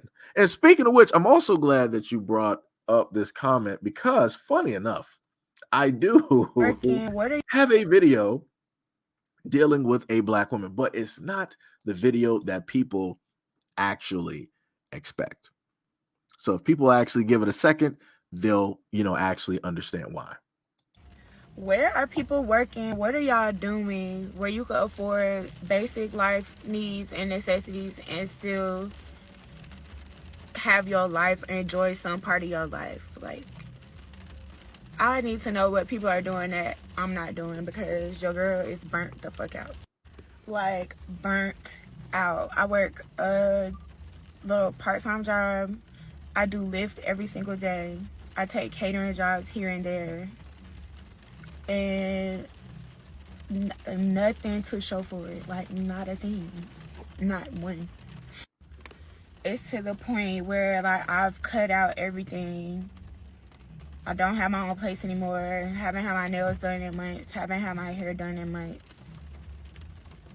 And I'm not saving. The bills that I do have is not stopping. It's like, what the fuck is going on? and like I see my friends like just living life. It's to the point I don't even really hang out with my friends anymore because I feel so low after hanging out with people. I feel like a loser, like a bum. So this is going back. This is like the third time that you've heard a woman basically state, I'm comparing I'm comparing myself to other people's lives and their experiences. And the main thing that I've been stating is that women need to stop doing that. The moment in time that you decide to compare yourself to another woman, or you want to compare your status, you want to compare your relationship, you want to compare your children or your accolades, you are setting yourself up for failure. You're setting yourself up for failure because you have a belief that automatically this expectation that they have or whatever their life is should automatically be you as well. And that's not how that works. Everybody's life is different. Whoever they deal with is different. Everything that they've done to get to that point is vastly different. It is unfair to yourself to decide to compare yourself to a whole other woman. You don't know what she had to do in order to get that money, in order to get those shoes, those dresses, in order to take those lavish trips. A lot of women are showing off so many things on social media, but they're not showing you what it is that they had to do in the dark in order to get that. This woman right here, she sounds pretty nice. She sounds pretty cool. You heard that she was like, hey, I haven't even had my nails done in a while. Right? So she's cutting back on certain things in order to save money. Right? She has her 40 hours. She also does Lyft. She also does some catering. So she is doing the things necessary. It's just not adding up money-wise. And the main thing that I told people some years before is that people need to start getting a whiteboard and writing down monthly, standard-wise, what your bills are, right? And then also on that same board, write down how much you specifically get consistently from your job and also maybe even side jobs. Right? Maybe we'll just work with the main job first, right? So on the whiteboard, you got everything, all of your costs, and then you have also what it is that you make every week or 2 weeks or monthly, depending on the type of job that people got, right? So then you look at that and you start doing the subtraction. Everything that you got to pay for every single month on a consistent basis that is a need, food, water, shelter, gas, stuff like that, things that are actual needs, and you subtract that directly from your paycheck, and then you see whatever it is that you have left, right? And then if you have like a side gig, side hustle, then you add that money in there, because again, the side hustle stuff is not really that consistent. The main job is consistent. The side job is not really that consistent, right? So again, after you have that answer from your main job and all of the necessities for every single month, now you put in whatever you make from the side hustle, and then you further subtract that, and then you start seeing what it is that you, in a sense, have left.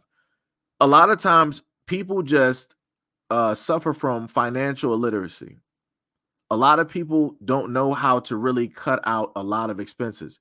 She might have Netflix, she might have Hulu, she might have Disney, like whatever subscription services out there, she might have that. She might also like to eat out, every now and again. Trust me, that costs a lot of money.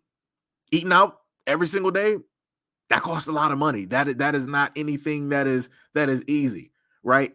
Eating out costs more than eating out costs less than buying actual groceries, right? But the actual groceries that you pay is going to cost more, right, than you actually eating out from like a Uber or whatnot or whatever. But the meals that you can make can stretch for 5 days, if not more, depending on what it is that you cook, like a gumbo or a soup or something like that. Right. So again, it sounds like she got certain things directly in order, but she's still going by how it is that other women are living their lives, their perception of happiness. That's why she stated, she was like, yo, I start to feel low. I start to feel like a bum. Like, there's no reason to feel like a bum.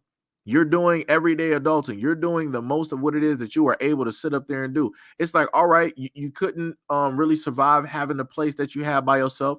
So you got rid of that, and now you either moved in with friends or family. That happens. It ain't no reason to sit up there and feel low. You just got to sit up there and start building back up, reeing up your money, and then, going back up there better than what you were previous. That's all it was.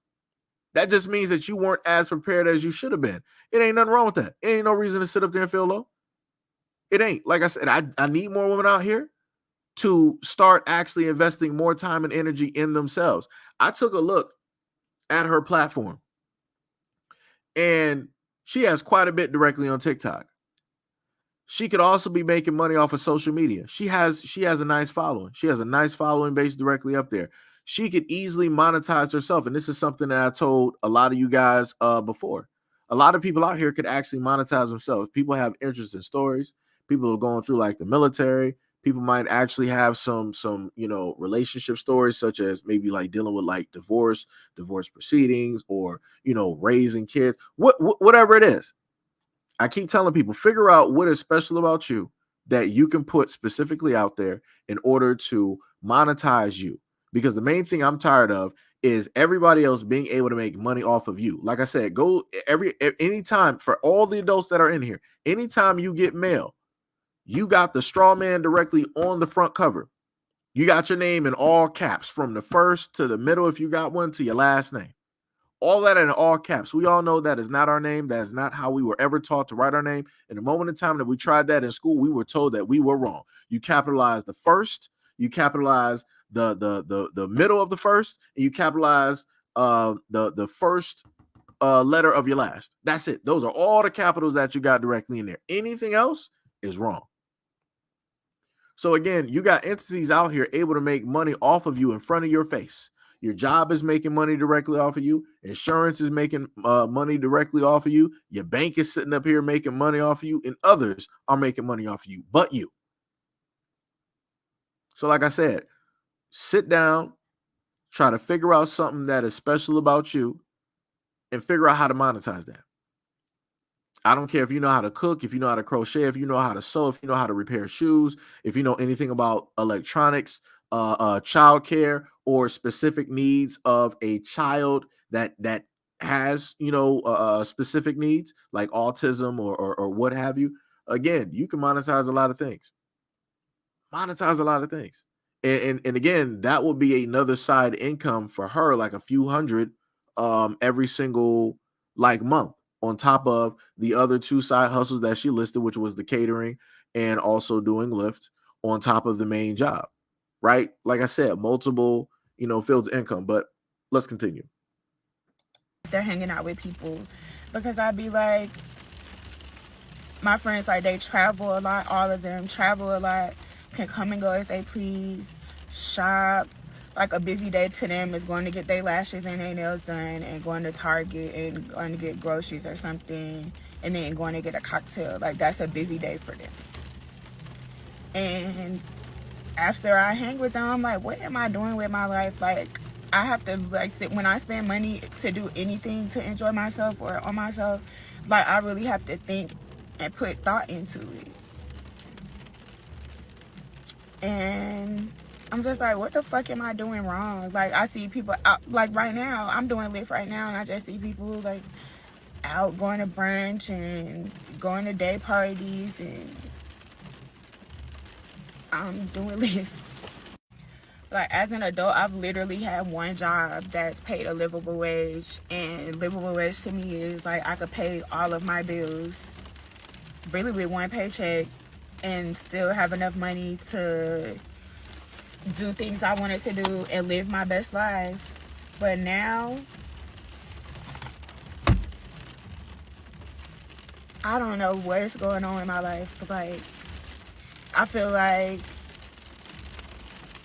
I chose the want to live my dreams, the creative route, and I wasted so much time, and I should have went to be a nurse or something, or got a corporate job or something, because now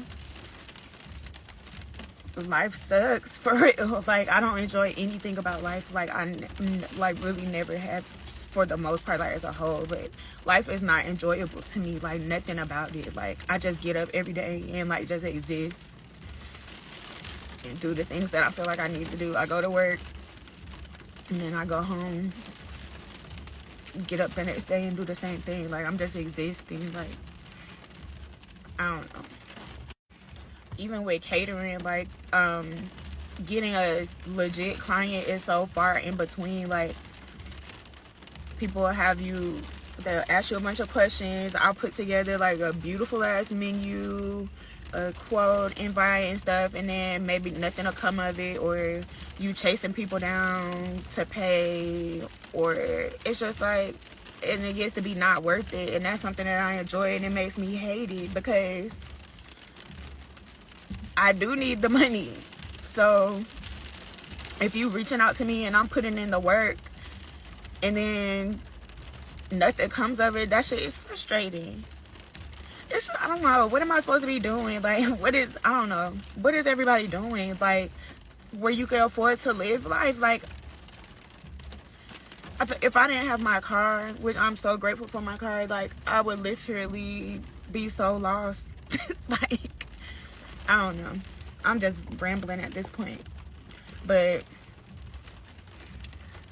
nobody else really cares, so I decided to make a video.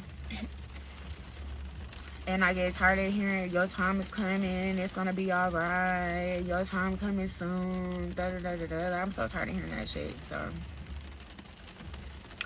I don't know, are other people going through this? So you heard what she said, right? And one of the main comments I wanted to highlight from her video was the one underneath where, let me see, I got to get rid of the banner because I can't properly see it. They said, one woman said, I went and got a trade. You have to increase your skill to make more money. These low skilled jobs are not it anymore. And that's the main thing that a lot of men have also told other men. You can't just like stay at a standard issue job expecting that you're going to make buku bucks and you're just going to be like this rich guy. You're just going to be that guy. It's like, no, you got to go out here and get some skills. You got to get some things that's going to be lifelong, right? Being able to work in retail, that's not lifelong, because it's like, yeah, you got the experience, but if nobody wants to hire you, even though you got the experience, now you're out. So you didn't work, retail your whole life and nobody wants to take you because magically they'll say like, oh, well, you've been in retail for like 15 years, but for us, you're overqualified, which is the most craziest thing to ever hear at a job, to have a job say that you're just overqualified. Just say that you just don't want to hire nobody. Just say that.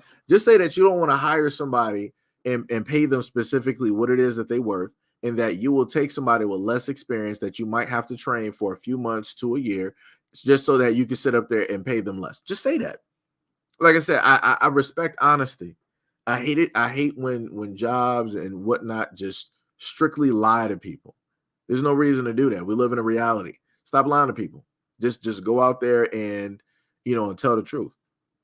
And I want to also state that this is some of the things that guys have tried to tell people. It's like, hey, it is tough out here.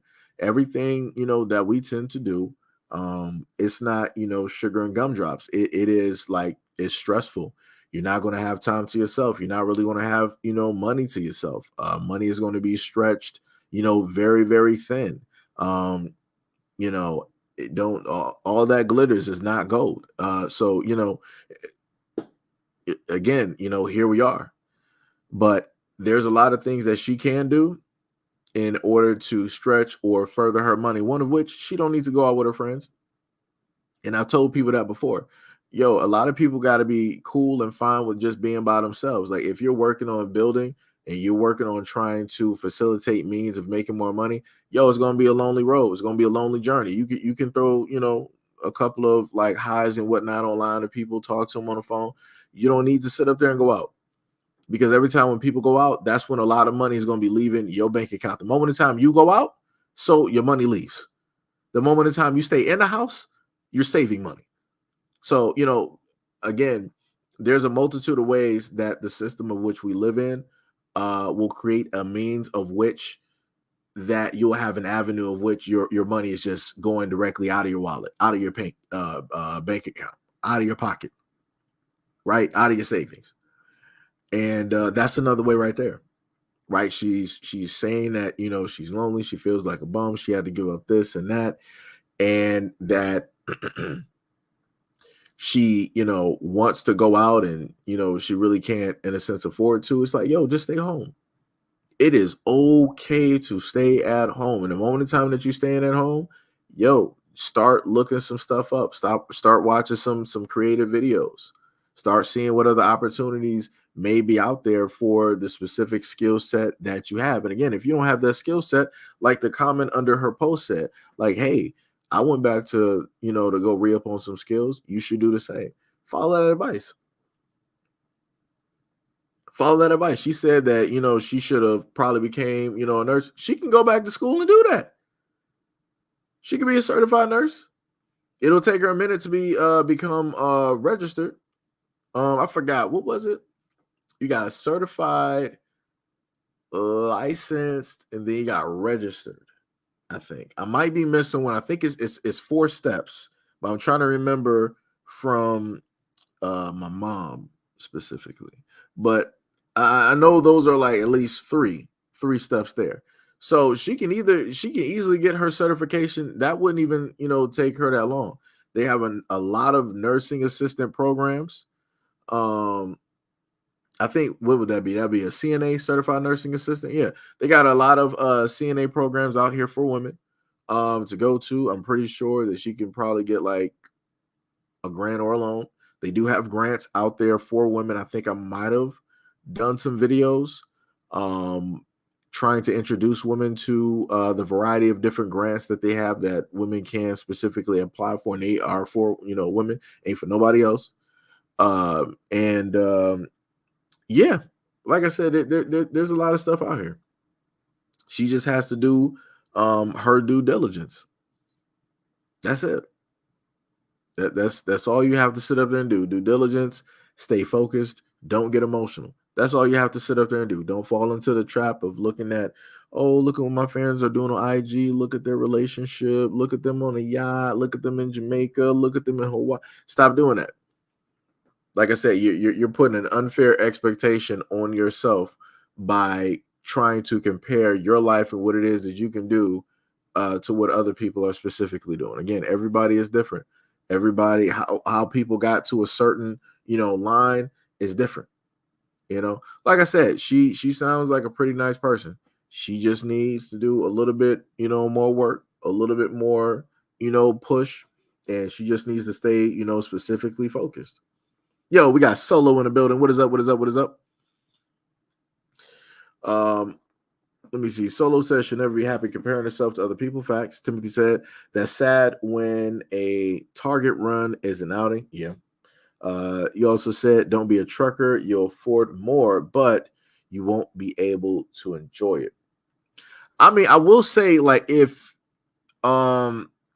you own your own truck, I'm not saying like, an 18-wheeler, but if you own your own truck and you're doing stuff, let's say like locally or whatnot, you'll have money to, you'll have time to actually like spend that money because you can just make your own hours and, different stuff like that. Because I've seen, a few videos, but I do know what you're specifically talking about when it deals with truckers. Truckers are all over the United States going to and from any and everywhere for hours, on it.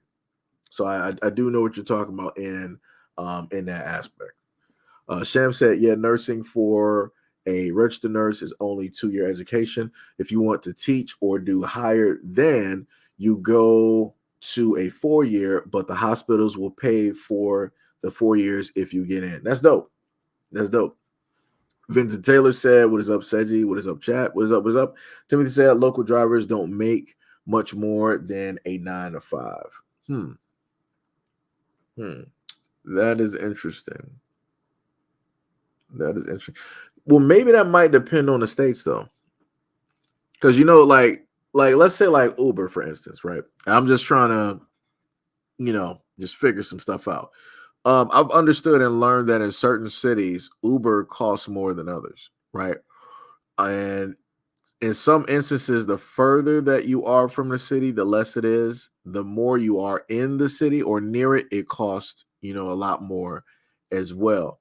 So it's like, it seems like that would potentially be something similar to that as well. Like if you have a city that has a lot of businesses, and whatnot, and you have like maybe some deals that you have, because one of the brothers that I watch by the name of JT Hustle, who now goes by JT Automations, he covers stuff dealing with the the trucking industry, and he has people that work in those fields, that do to and from jobs around the city and whatnot, and they make some pretty decent money. Of course, it's not going to be like an 18-wheeler where you're carrying like large loads across country, and you got maybe some contracts, you got like a dispatcher, and and stuff like that, but it's decent enough where you're able to pay your bills, and you can afford to take breaks if you want to, and you're still in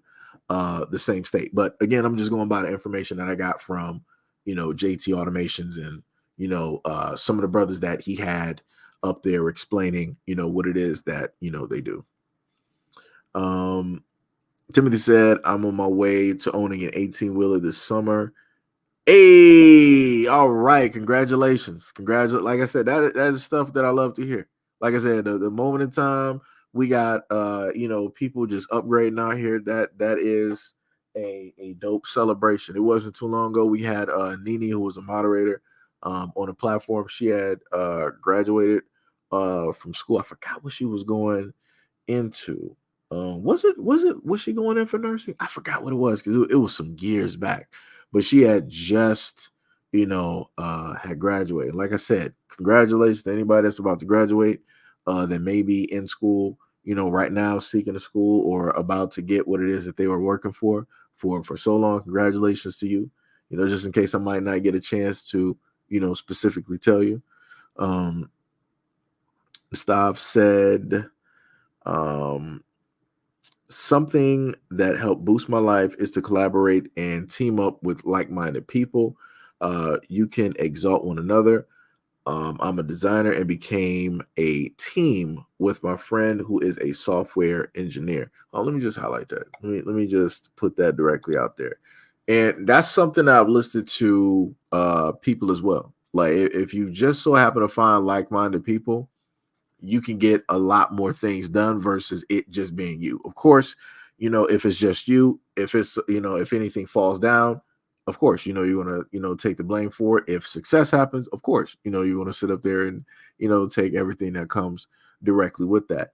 But if you can just so happen to find a like-minded person that's directly in the same field, or y'all can, formulate a symbiotic relationship, it's like, that's less work that, in a sense, that you have to do for you, and that's less work that the other person also has to do as well. And then those two halves come together, and you can formulate something very grand.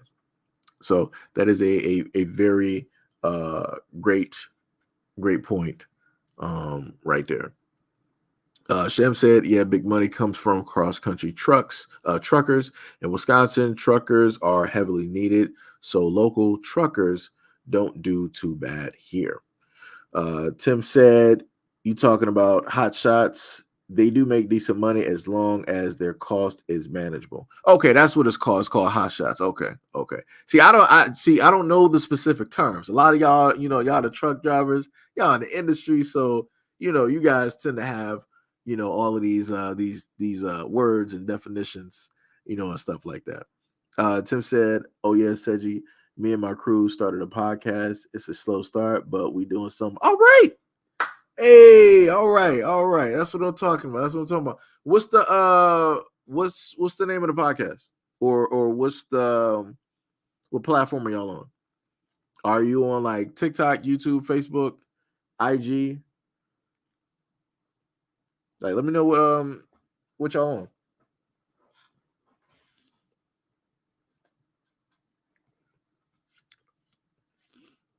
Let me know what you guys are on. And again, for a lot of other people that are watching, it's only 29 people. Again, if you got something, you said what? Spotify right now, hold up for the name. Okay, I got you. You said if I'm sorry. For the people that's here, again, if you have something very specific, about you, figure out what that is. And see if you can find a way to monetize that specific thing about you. Again, if you happen to go into social media and stuff like that, the worst thing that you can do is put an unnecessary and unfair expectation on yourself and feel that you should already be at a certain place. Don't set yourself up for failure. That's a good way to end something. The best way to go about it is to just look at it and go by it day by day, step by step. That's the best way to realistically go about it. You don't, in a sense, have expectations like that. Now, you can set up, certain goals for yourself. That is completely fine and completely cool to keep you on that chase, right?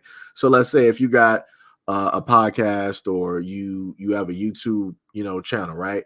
You got certain goals that you want to meet, right? You may want to have like 50 subscribers, let's say within 30 days. That's not bad.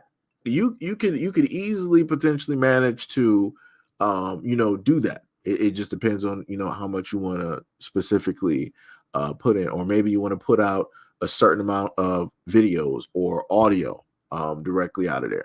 Again, don't have unnecessary and unfair expectations on yourself, but it is completely cool and all right to have goals for yourself so that you got something to keep consistently chasing directly after.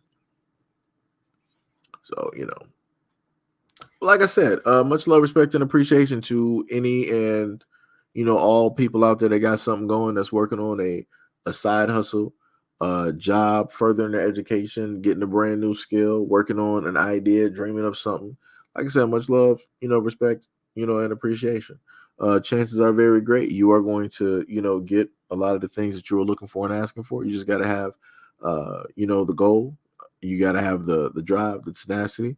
You got to have that moxie. I don't know why I like that word, but you got to have some moxie about you. And you can go out there and and get that and whatnot. But how's everybody doing? How's everybody doing? How's everybody feeling about some of the videos that we showcased here today? I know some people might be either listening at work or or whatnot, but let me know something. We're just waiting for the name of Timothy's podcast at the moment. Hack said, "Oh, yo, what's up, Hack? What's going on? What's going on?" Said, "Chilling, good vids. Thank you. I saw. I don't think is Ty up here because I'm trying to figure. I think I saw a Ty online playing Power, and I'm like, yeah, I want to know how far he got. Because Ty is always talking some mess. I think I saw one of y'all mentioning who was that mentioning Tekken? Hold on, let me go back up here. I did see somebody mentioning Tekken. It wasn't Lord. It wasn't Arthur. Let me see. I know I saw it somewhere up here. Let me see. It wasn't Exodus. I saw it for a brief second. It wasn't Mo. Let me see. Yo, I know I saw somebody mention Tekken up here. Wait, am I slipping? Because I think I saw something up there mentioned about Kuma, but I was in train of thought. How kicks yourself? My friend for 20 years pulled a weapon on me. I'm sorry to hear that. I'm glad you're here. Oh, it's Timothy. Okay, so yo, Seji, got that Tekken 8 is popping. I gotta get my Kuma and Steve up though. The controls is different. Yeah, I've heard that from quite a few people when it deals with Tekken and how their characters are basically rolling. I saw some stuff with Jack 6. I was like, all right, I see it out here. You said it's called DJ Kanto Hattori on Spotify. Okay, I got you. Let me see that. Let's see if I can type that in. I got you, Hack. Hold on. Let me just type this in, brother. Let me see. DJ Kanto Tori. I did pronounce that right. Yeah, Tori.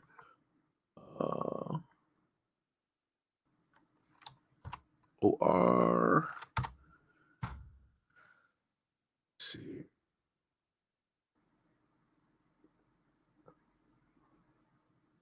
When I typed that in, I automatically got TikTok as yo. Do you got a TikTok as well? Yeah.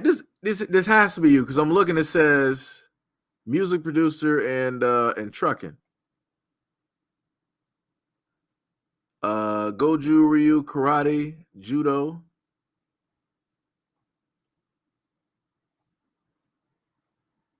I thought the brother was Samoan at first. I'm like, yo, this man's Samoan. He might be related to The Rock. Thought this man was Samoan real quick. If that's you. Let me see if will they give me the, because you said it was Spotify, right? Oh wait. Okay, you said that wasn't you. Okay. Because yeah, as soon as I typed in the name, they instantly set up there and show like TikTok up there. I'm like, oh shit, that's the brother replying. This man already got a what's the name up there? Let me see. I see SoundCloud. I see Stream Ghost of. Why don't they give me the Spotify though? That's crazy. Okay, you say he's the main host of the podcast. Okay, I got you. Let me see why they don't. That's crazy though. They won't give me. I'm gonna sit up there and continue looking for it. It's crazy that they won't give me the what's the name for that though. What did Hack said? Power up meme. Your Discord says you have a look. Oh Lord, let me see this real quick. Let's see what's going. Hopefully, I don't actually need to sign in. I don't think I do. It should just have me logged in. Didn't I just say go to Discord?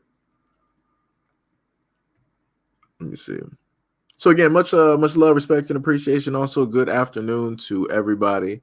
That is currently in the stream at this moment in time. Much appreciation. I finally found you. I was looking for you. Oh, the penguin. What's going on here?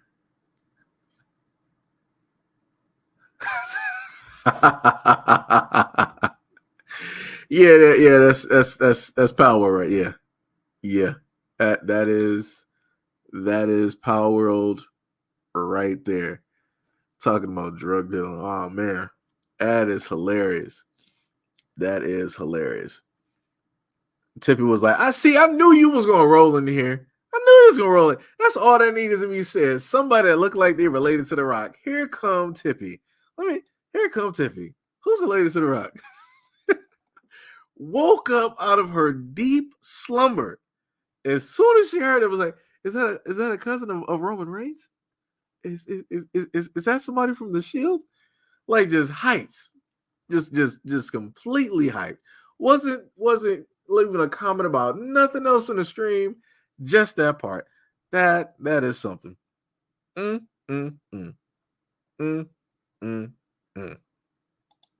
Pink said, "Hey, what is up? Timothy said you should check out the SHOT Show this year. Yo, what is that? What's the SHOT Show? I'm not too well up on some of these things that you guys are mentioning. I need to further educate myself on some of these things because I do not know what that is.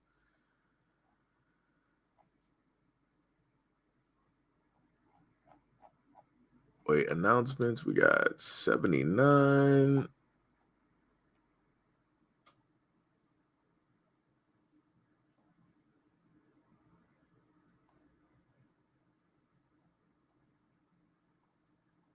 Protecting against Discord scams. Okay. Wait, did I really do 79 live streams? We probably actually, because I deleted the other one. So yeah, we probably are actually on about 79, but at this moment in time, it's just 62. So yeah, it probably is about 79.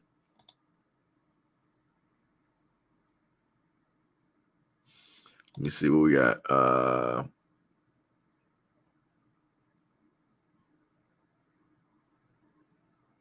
Hey, much love, respect, and appreciation. Wait, how long ago was this? 9 a.m. Is that 9 a.m. to? Oh, okay. That was back in December. Okay, I was about to say, I'm like, somebody just did that. I'm like, that's crazy. Let me see. Tippy starts laughing. Tim said firearms, knives, protective gear, convention yearly in Vegas. Oh, yeah. Okay, I got you. I'll probably if they got a YouTube channel, I can just so happen to check that out. Timothy said try Anchor for the podcast. Okay, let me see. Let me do that. Because that was throwing me off. I was really trying to find this real quick. I'm like, where's this at? Let me see. Let's go to Anchor real quick. Nationwide is on your side.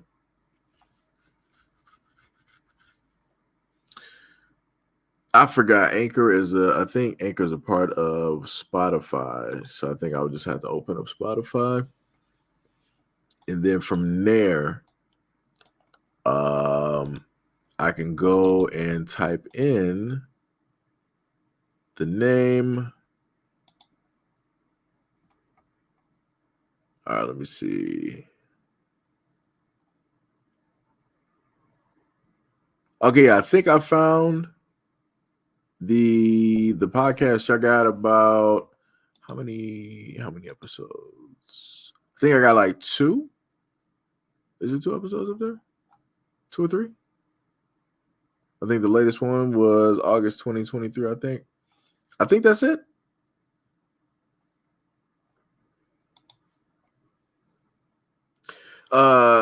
Sham said, did you hear that they arrested Killer Mike? Yeah, I saw the clips after he received like his Grammys. I think he got like 3 that night, and then he got arrested. Some people were saying that something happened within the Grammys. He hit somebody, but then other people were saying like the charges are unrelated and they're like minor charges. So, like I said, it's a lot of stuff going on here, and it's a lot of craziness. Okay, so you said that is the one. Okay, so yeah, let me hit the follow button directly up on that one. All right, I got you. So I'm following y'all directly up on there. So yeah, Tippy. So if you happen to go look at the podcast, one of the guys there, I thought he was like Samoan. So there you go, Tippy. Because Tippy always sitting up here like, where are all the Samoan guys? So there you go. Another clip that I did put together. I am going to put this on IG. I can't show you the mother and daughter that's fighting in school. Can't even show you that one, and I can't show you the other video. But I'm going to put up those 2 videos. I put up on IG. Can't even put those up, directly on here. Let me see. Is this the one I'm looking for with Kanye on it? Sometimes it's not that I'm not bright. Like it's not that. Let me see. Open. We love y'all. Some things. That's crazy. So I didn't download this? Huh.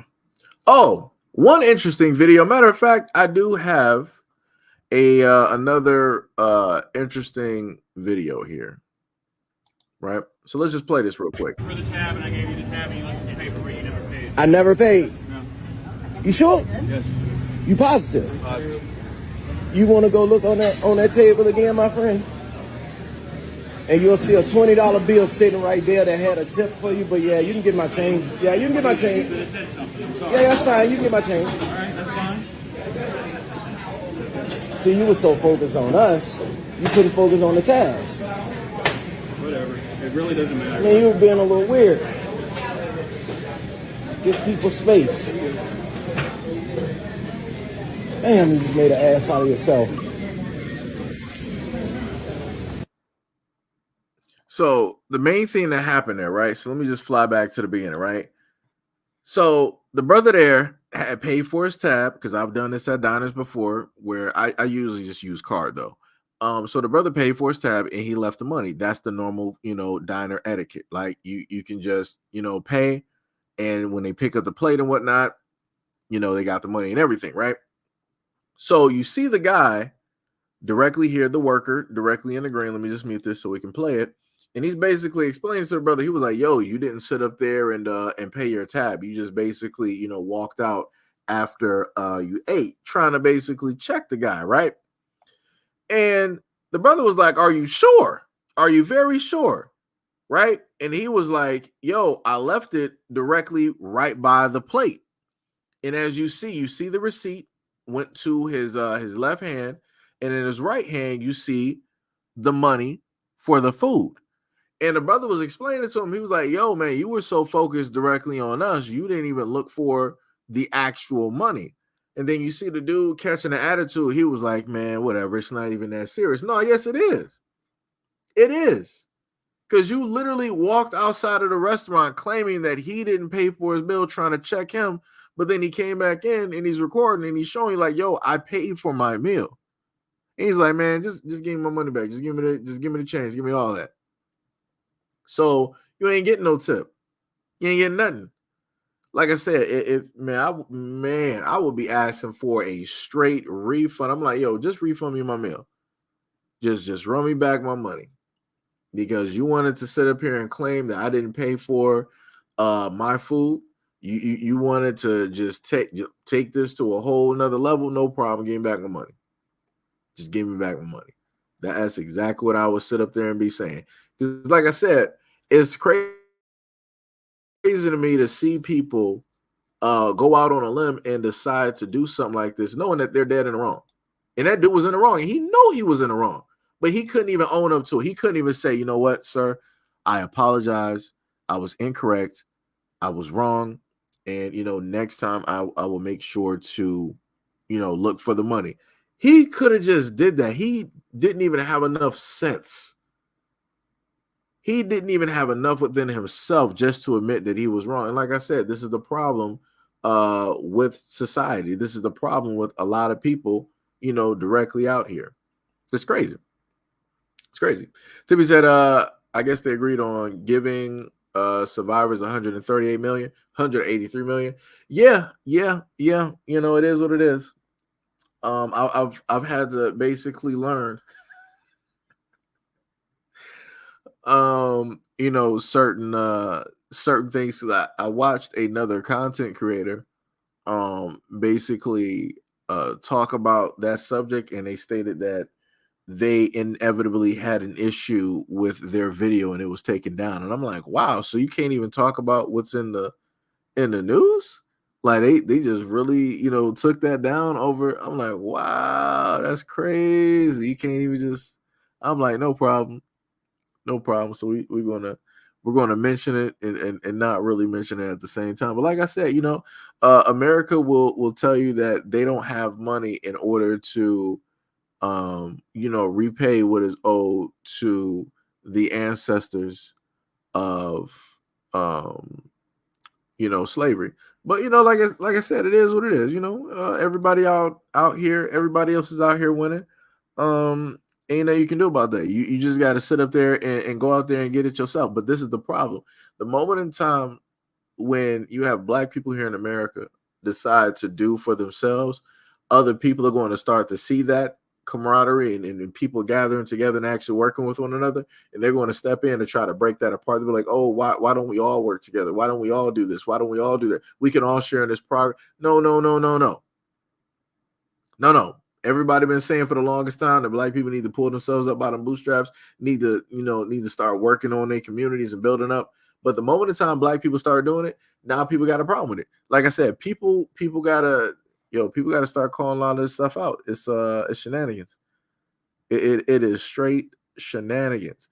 But this is something else dealing with the Grammys that I wanted to cover as well. This is also going directly on what's the name. So I'm going to start you off going back in time, right?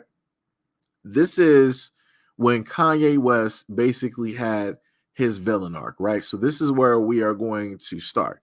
And we're going to see what we have at this moment in time in 2025. As this moment, Kanye, who is not the fiance or the husband, he has not fathered any of Beyonce's kids.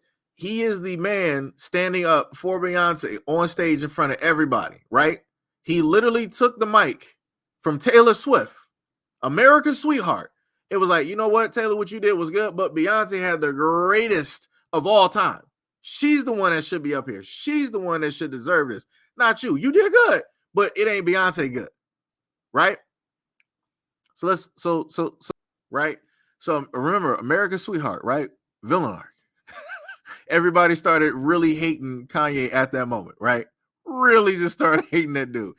And because of that moment, you had from years later, people were still trying to bring up that Kanye and Taylor Swift moment, right? So for me, the way that I feel about it is this was actually beneficial to Taylor because it kept her name, in a sense, relevant. When nobody was really looking for her, nobody was really talking about her like that, it kept that relevant because anytime they wanted to talk about her during like some years after that, they made sure to bring up that moment. And they also showed that footage and replayed it, right? Like I said, the media will do certain types of things in order to gain a certain type of sympathy, right? In order to show a person as a type of victim and so on and so on and so on, right? So remember, Kanye back during that time decided that he wanted to defend Beyonce, right? So now we got Jay-Z in 2024. Let's see what Jay-Z got to say. We love y'all. We love y'all. We want y'all to get it right, at least get it close to right. And obviously it's subjective. Y'all don't got to clap at everything. Obviously it's subjective because, you know, it's music and it's opinion based. But, you know, some things, you know, I don't want to embarrass this young lady, but she has more Grammys than everyone and never won Album of the Year. So even by your own metrics, that doesn't work. Think about that. The most Grammys, never won Album of the Year. That doesn't work. You know, some of you gonna go home tonight and feel like you've been robbed. Some of you may get robbed. Some of you don't belong in the category. All right, no, that was it. No, when I get nervous, I tell the truth.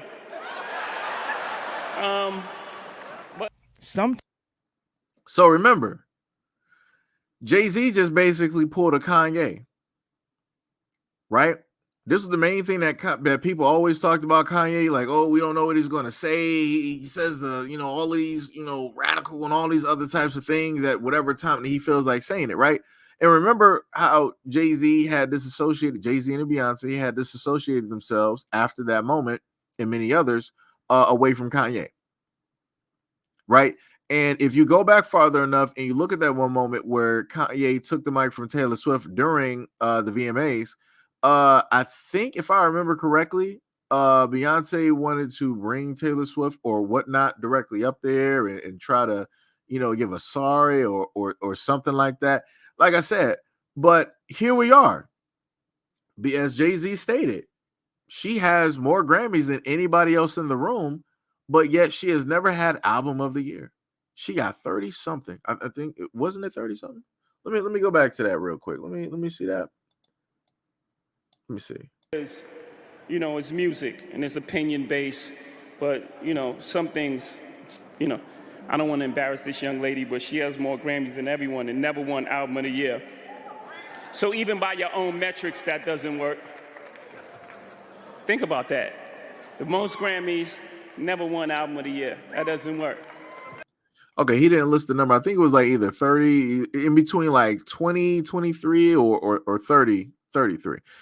Either which way, she has more Grammys than a lot of other people directly in that room. Somebody actually has a post and a picture directly on Twitter to basically, prove that. And he is correct. It's like, how do you got all these Grammys, but you've never in your musical career ever had Album of the Year? It doesn't make sense. Like, you're telling a person like, yeah, you make great music, but your album just ain't that. What? That don't make sense. It don't make sense. That's like trying to continuously call somebody a one-hit wonder. But it's like, you're not going to be a one-hit wonder every single year on the billboards, continuously, videos, No, that's not a one hit. So obviously there's some type of, consistency there. But my main point is this. Kanye was the main one to stand up for Beyonce. No matter how it is that he did it, he did what he felt directly, what he knew and what he felt directly in his heart. People disassociated themselves directly from him, all to circle back around and do the exact same thing Kanye did, just, on their own terms.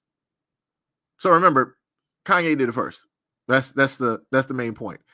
Like I said, Jay-Z has been in the record industry for a very, very long time. He could have been shouted out Beyonce. He could have did a Kanye and gone on tour and brought this up a multitude of times and really stirred up some stuff.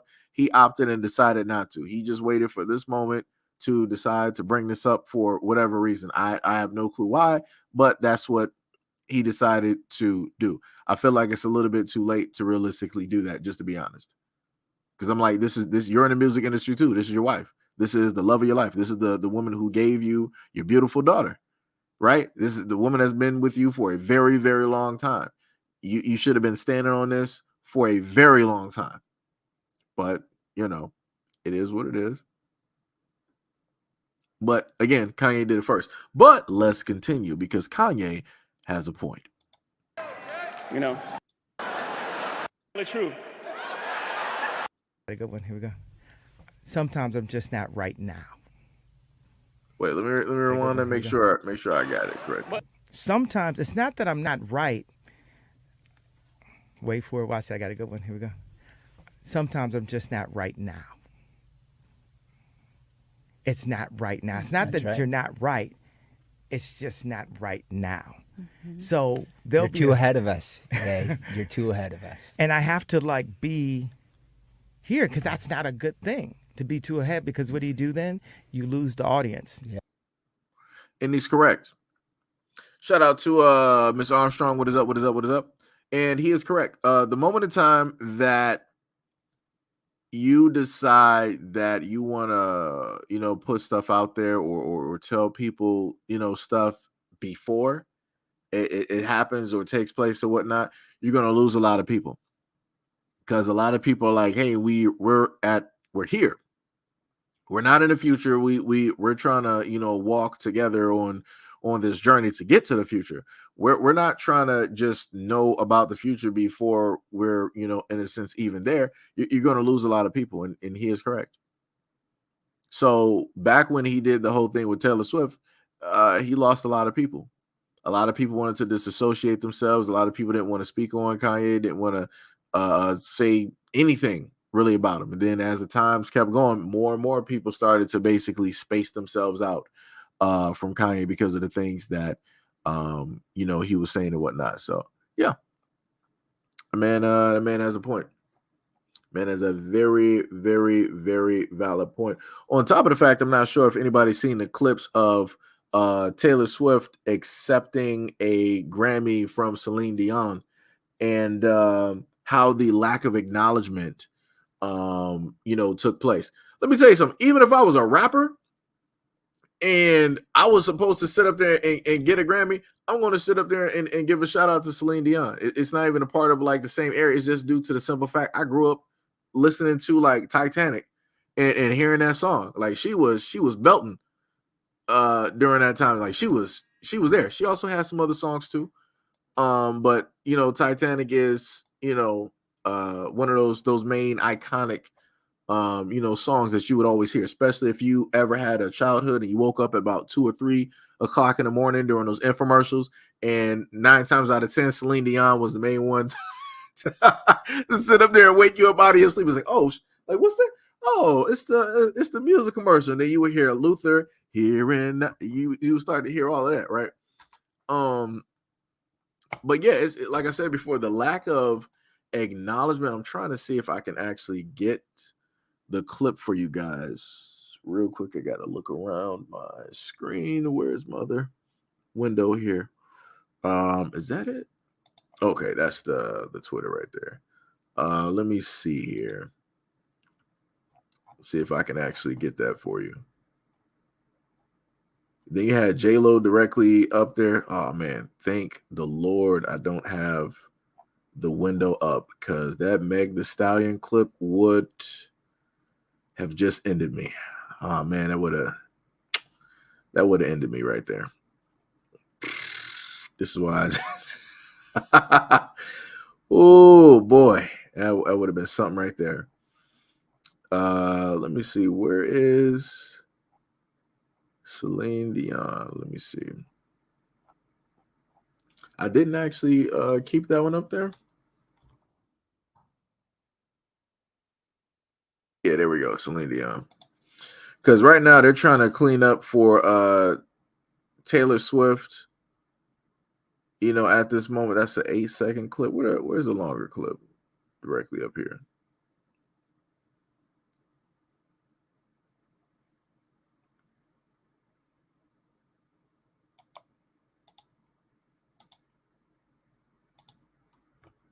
Let me see. Let me see if I can just get this for you. Cause it's like, yo, it's a little bit weird to me that you can hug like other people and whatnot, and then you got an icon such as like Celine Dion that gives you, like I said, she's a legend. She's an icon, and she's handing you something. To not even acknowledge that, like you're not even like freaking out or like nothing. I'm like, yo, that's crazy to me. I'm like, yo, I get it. You got your award and whatnot or whatever, but yo, what is happening in these? Wait, let me just make sure I'm putting up the right video. We ain't trying to make no mistakes. All right, here we go. Right. So you see Taylor Swift, and at one moment you see her basically look over the girl with the blue dress like shoulder and whatnot. And then she just takes the what's the name from Celine Dion as if she wasn't even there. Like I said, a lot of people in the comment section were like, oh, well, this is her moment. You know, she was in shock. This, giving a whole bunch of excuses. Whole bunch of excuses. Now, I promise you, let that have been a black artist that did that to Celine Dion. There would be no excuses. People wouldn't be like, oh, you know, she was just excited. She was just this. She was just, nah, son. Like I said, you was doing that hug tough, and then you looked over. I know you saw the award in that woman's hands, and then you're still looking over. Hold on, let me roll that back. And then, let me just roll that back, right? So you see her doing this, and you see her look over. Look at that. Celine Dion, Taylor Swift. You're looking directly at the person. You're looking directly in that area. You're not going to tell me that Celine Dion is translucent, that she was just magically see-through at that moment, and Taylor Swift was just so blinded by the joy and excitement that she didn't even notice that Celine Dion was there, right? Because after that, she then moves over. She goes to get the award, but then she's still looking at the girl. Word? And then she goes and still grabs the award, not even giving any type of acknowledgement to Celine Dion. Again, a legend, an icon. Right? Somebody that was doing this before Taylor Swift was even thought of or born. And then she still takes the award.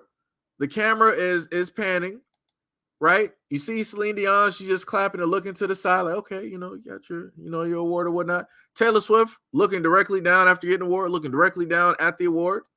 And then she turns, and then she walks directly over to the mic. And it's like, you have to be kidding. Like, yo, like I said before, I don't like certain people. Like when you decide to do stuff like that, is crazy. Like Celine Dion was accepting. It was like back in like the 90s or something, back when Whitney Houston was still around. There's footage up there where Celine Dion was about to accept a music award or something like that. She was on a carpet or whatnot or whatever. And I think she heard Whitney Houston on the television giving a performance at the award show. And she was like, hold on. She literally stopped the interview. And she was like, hold on, do we have a way to turn this up? I want to hear this. I want to listen to this. And she literally stopped that interview, stopped everything to sit down in a chair and watch Whitney Houston perform. That's greatness, acknowledging greatness. Like I said, Celine Dion could have just been like, okay, do her normal, talk on the carpet and all this. She acknowledged Whitney Houston. Understand what I'm saying? That's what legends do. That's what great people do. Taylor Swift, yeah, that's tough right there. I don't know how you're gonna, really fight those allegations. Like I said, you might have won against the dude who was doing the AI generated stuff. That's cool. No problem. That was on him. But these allegations right here, yeah, nah. Like I said, that's crazy to me. That's 100% crazy to me. And then afterwards, they wanted to show some pictures with Taylor Swift and Celine Dion. Nah, son, You should have did all of that stuff that you was doing. You should have did that at that moment. I done seen too many celebrities acknowledge a legend or somebody that gave them an award or whatnot or whatever. It's happened in rap too many times. It's happened especially amongst black singers and artists. Too many times. Too many times. But like I said before, when you got somebody like a Taylor Swift out here, she can just do whatever it is that she wants to, because like they trying to do right now, they consider Taylor Swift the king of pop. Right? Isn't that what they had? That was the conversation, or that was the listing on the article or whatnot. They were trying to say that she was basically more legendary or whatnot than Michael Jackson, like some crazy stuff. I'm like, man. But I'm like, y'all wasn't doing this when Michael Jackson was alive, though. You would never write nothing like that when Michael Jackson was alive, irregardless of how the media feels about him. They would never write it when that man was alive. They will make sure to write some stuff like that when you're not here, though, when you can't defend yourself. Crazy. It is crazy. Man. Timothy said, you can't go to Vegas without seeing Celine Dion. Oh, yeah. I'm not sure. Now I know she has like health problems and stuff like that she's going through right now. So I'm not sure, how that's going forward, at this moment. Hack said, I play the Titanic theme when I'm driving around the ocean floor using a game.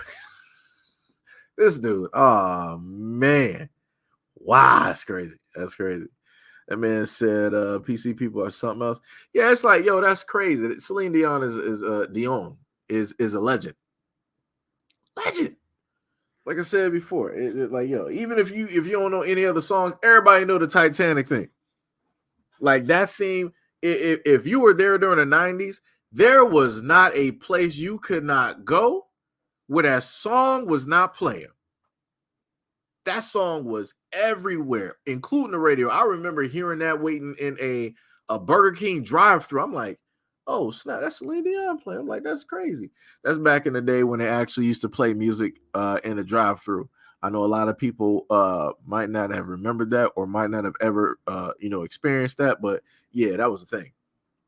Like I said, crazy times, guys. Crazy times, crazy times, crazy times. Very, very interesting. Very interesting. Let me see. Do I got another video? I might have another video. Oh, yes. We got another video. Another video. Let's take a look at this, guys. Wait. This is a clip that I had on IG, right? So I want people. I want to make sure So let me just set y'all up. Let me just let y'all know, right? So you have this guy. I'll just say like he's more than likely a Republican. He decided to state that if there was a black man that's a pilot, somebody needs to double or triple check to make sure that he's certified. To make sure that he's really actually supposed to be here. So let's just listen to what he got to say.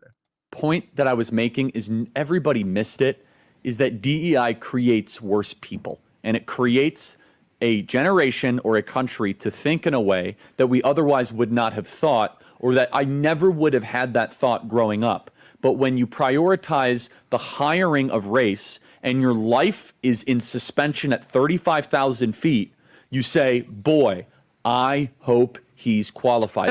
I hope that's not a diversity hire. So I want people. Yeah, I'm gonna have to mute it right there. Right there, I said Happy Black History Month. Right, you got a video here. Yeah, Charlie Kirk. Yeah, so you got all these black pilots directly right there. Right, beautiful sight, beautiful sight.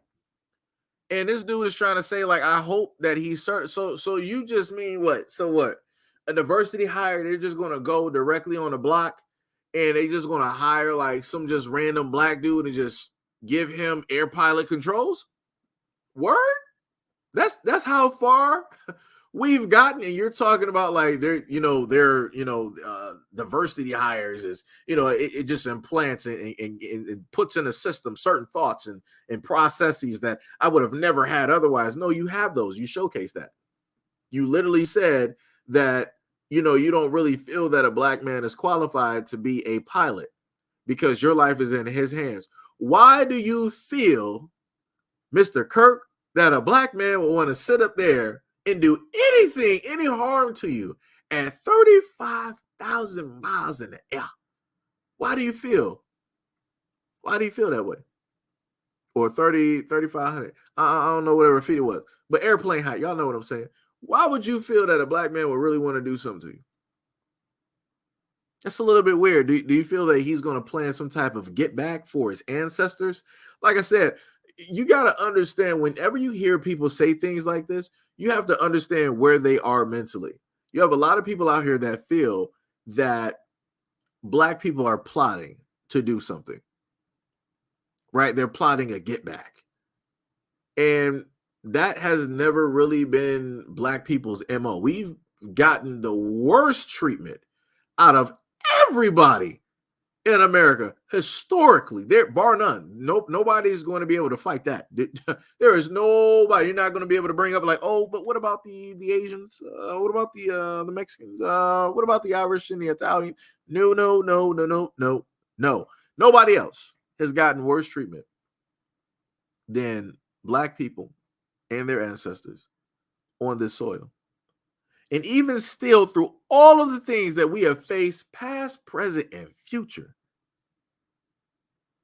we're still like, hey, it's whatever.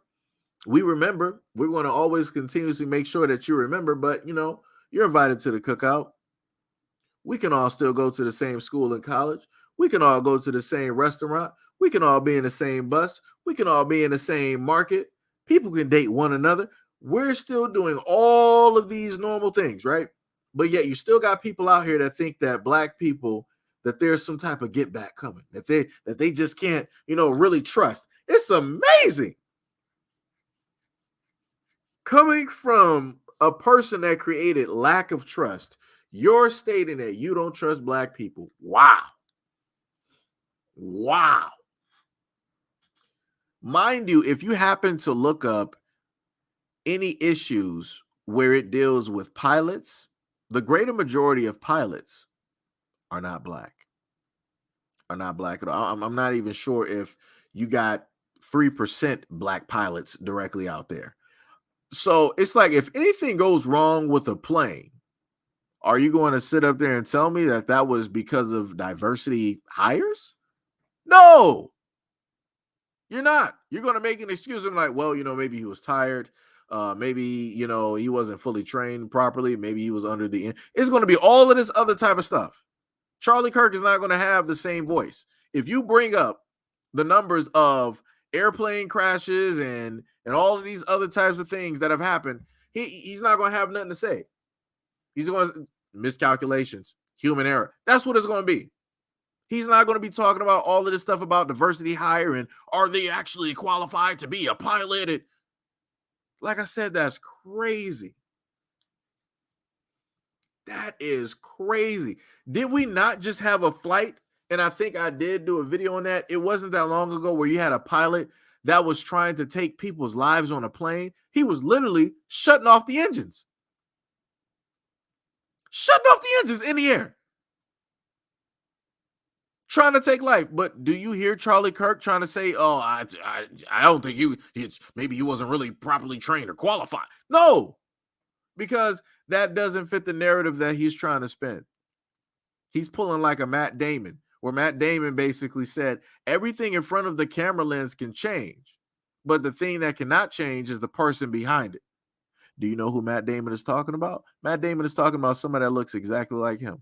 Those are the only people that's supposed to be behind the camera lens, basically giving the optics, telling the story. Everything else in front of the camera can 100% change. Don't care, don't mind. As long as they are in the director's seat to sell and tell and write the story, that's all that matters.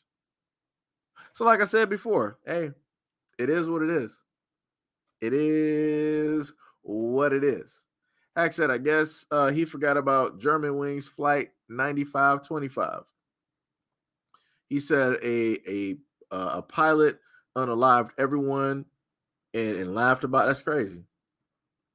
That is crazy. Tim said, the ones that can be compared to us is the Native Americans historically. Oh, yeah.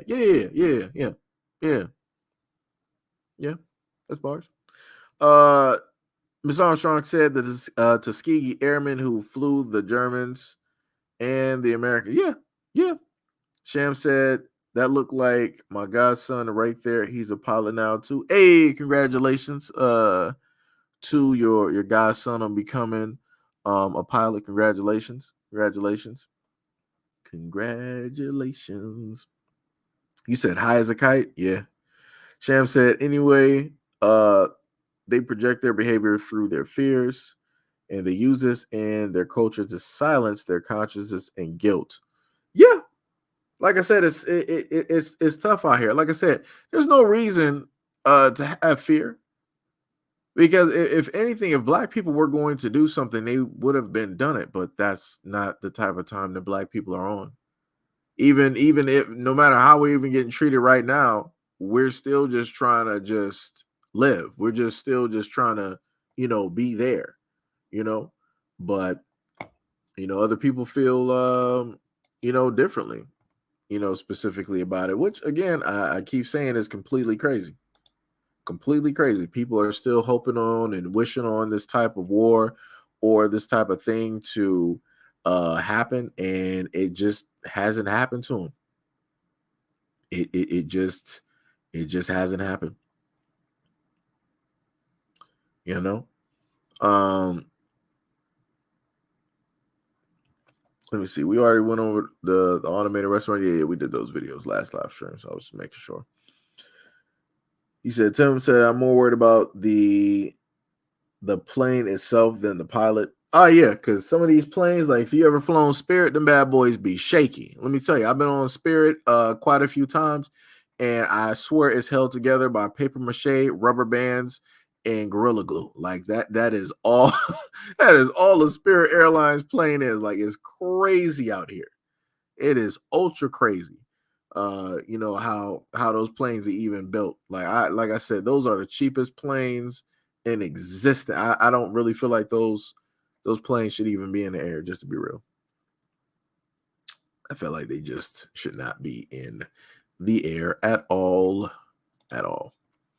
But hopefully, everybody was able to enjoy the live stream here. I do have another one set up for you guys. That one is going to go over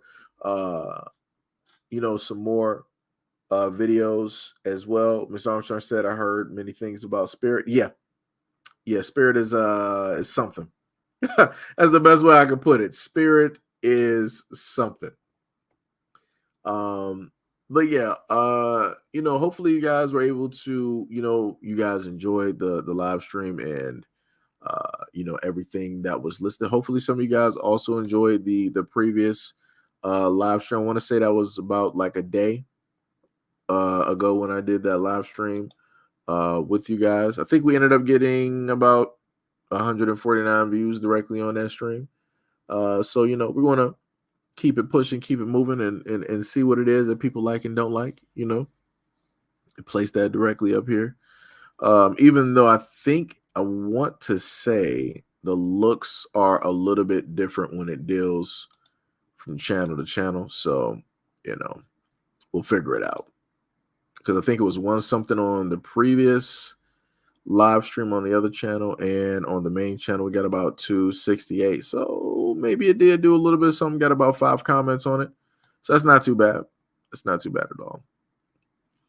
But yeah, hopefully you guys enjoy the content and the videos that were provided, along with some of the the commentary directly up there. Again, trying to diversify, put some other stuff up there to give you guys some breathing room from the normal everyday content that I would normally do and whatnot. Something that y'all can probably laugh about, ponder directly over, and and things of that nature.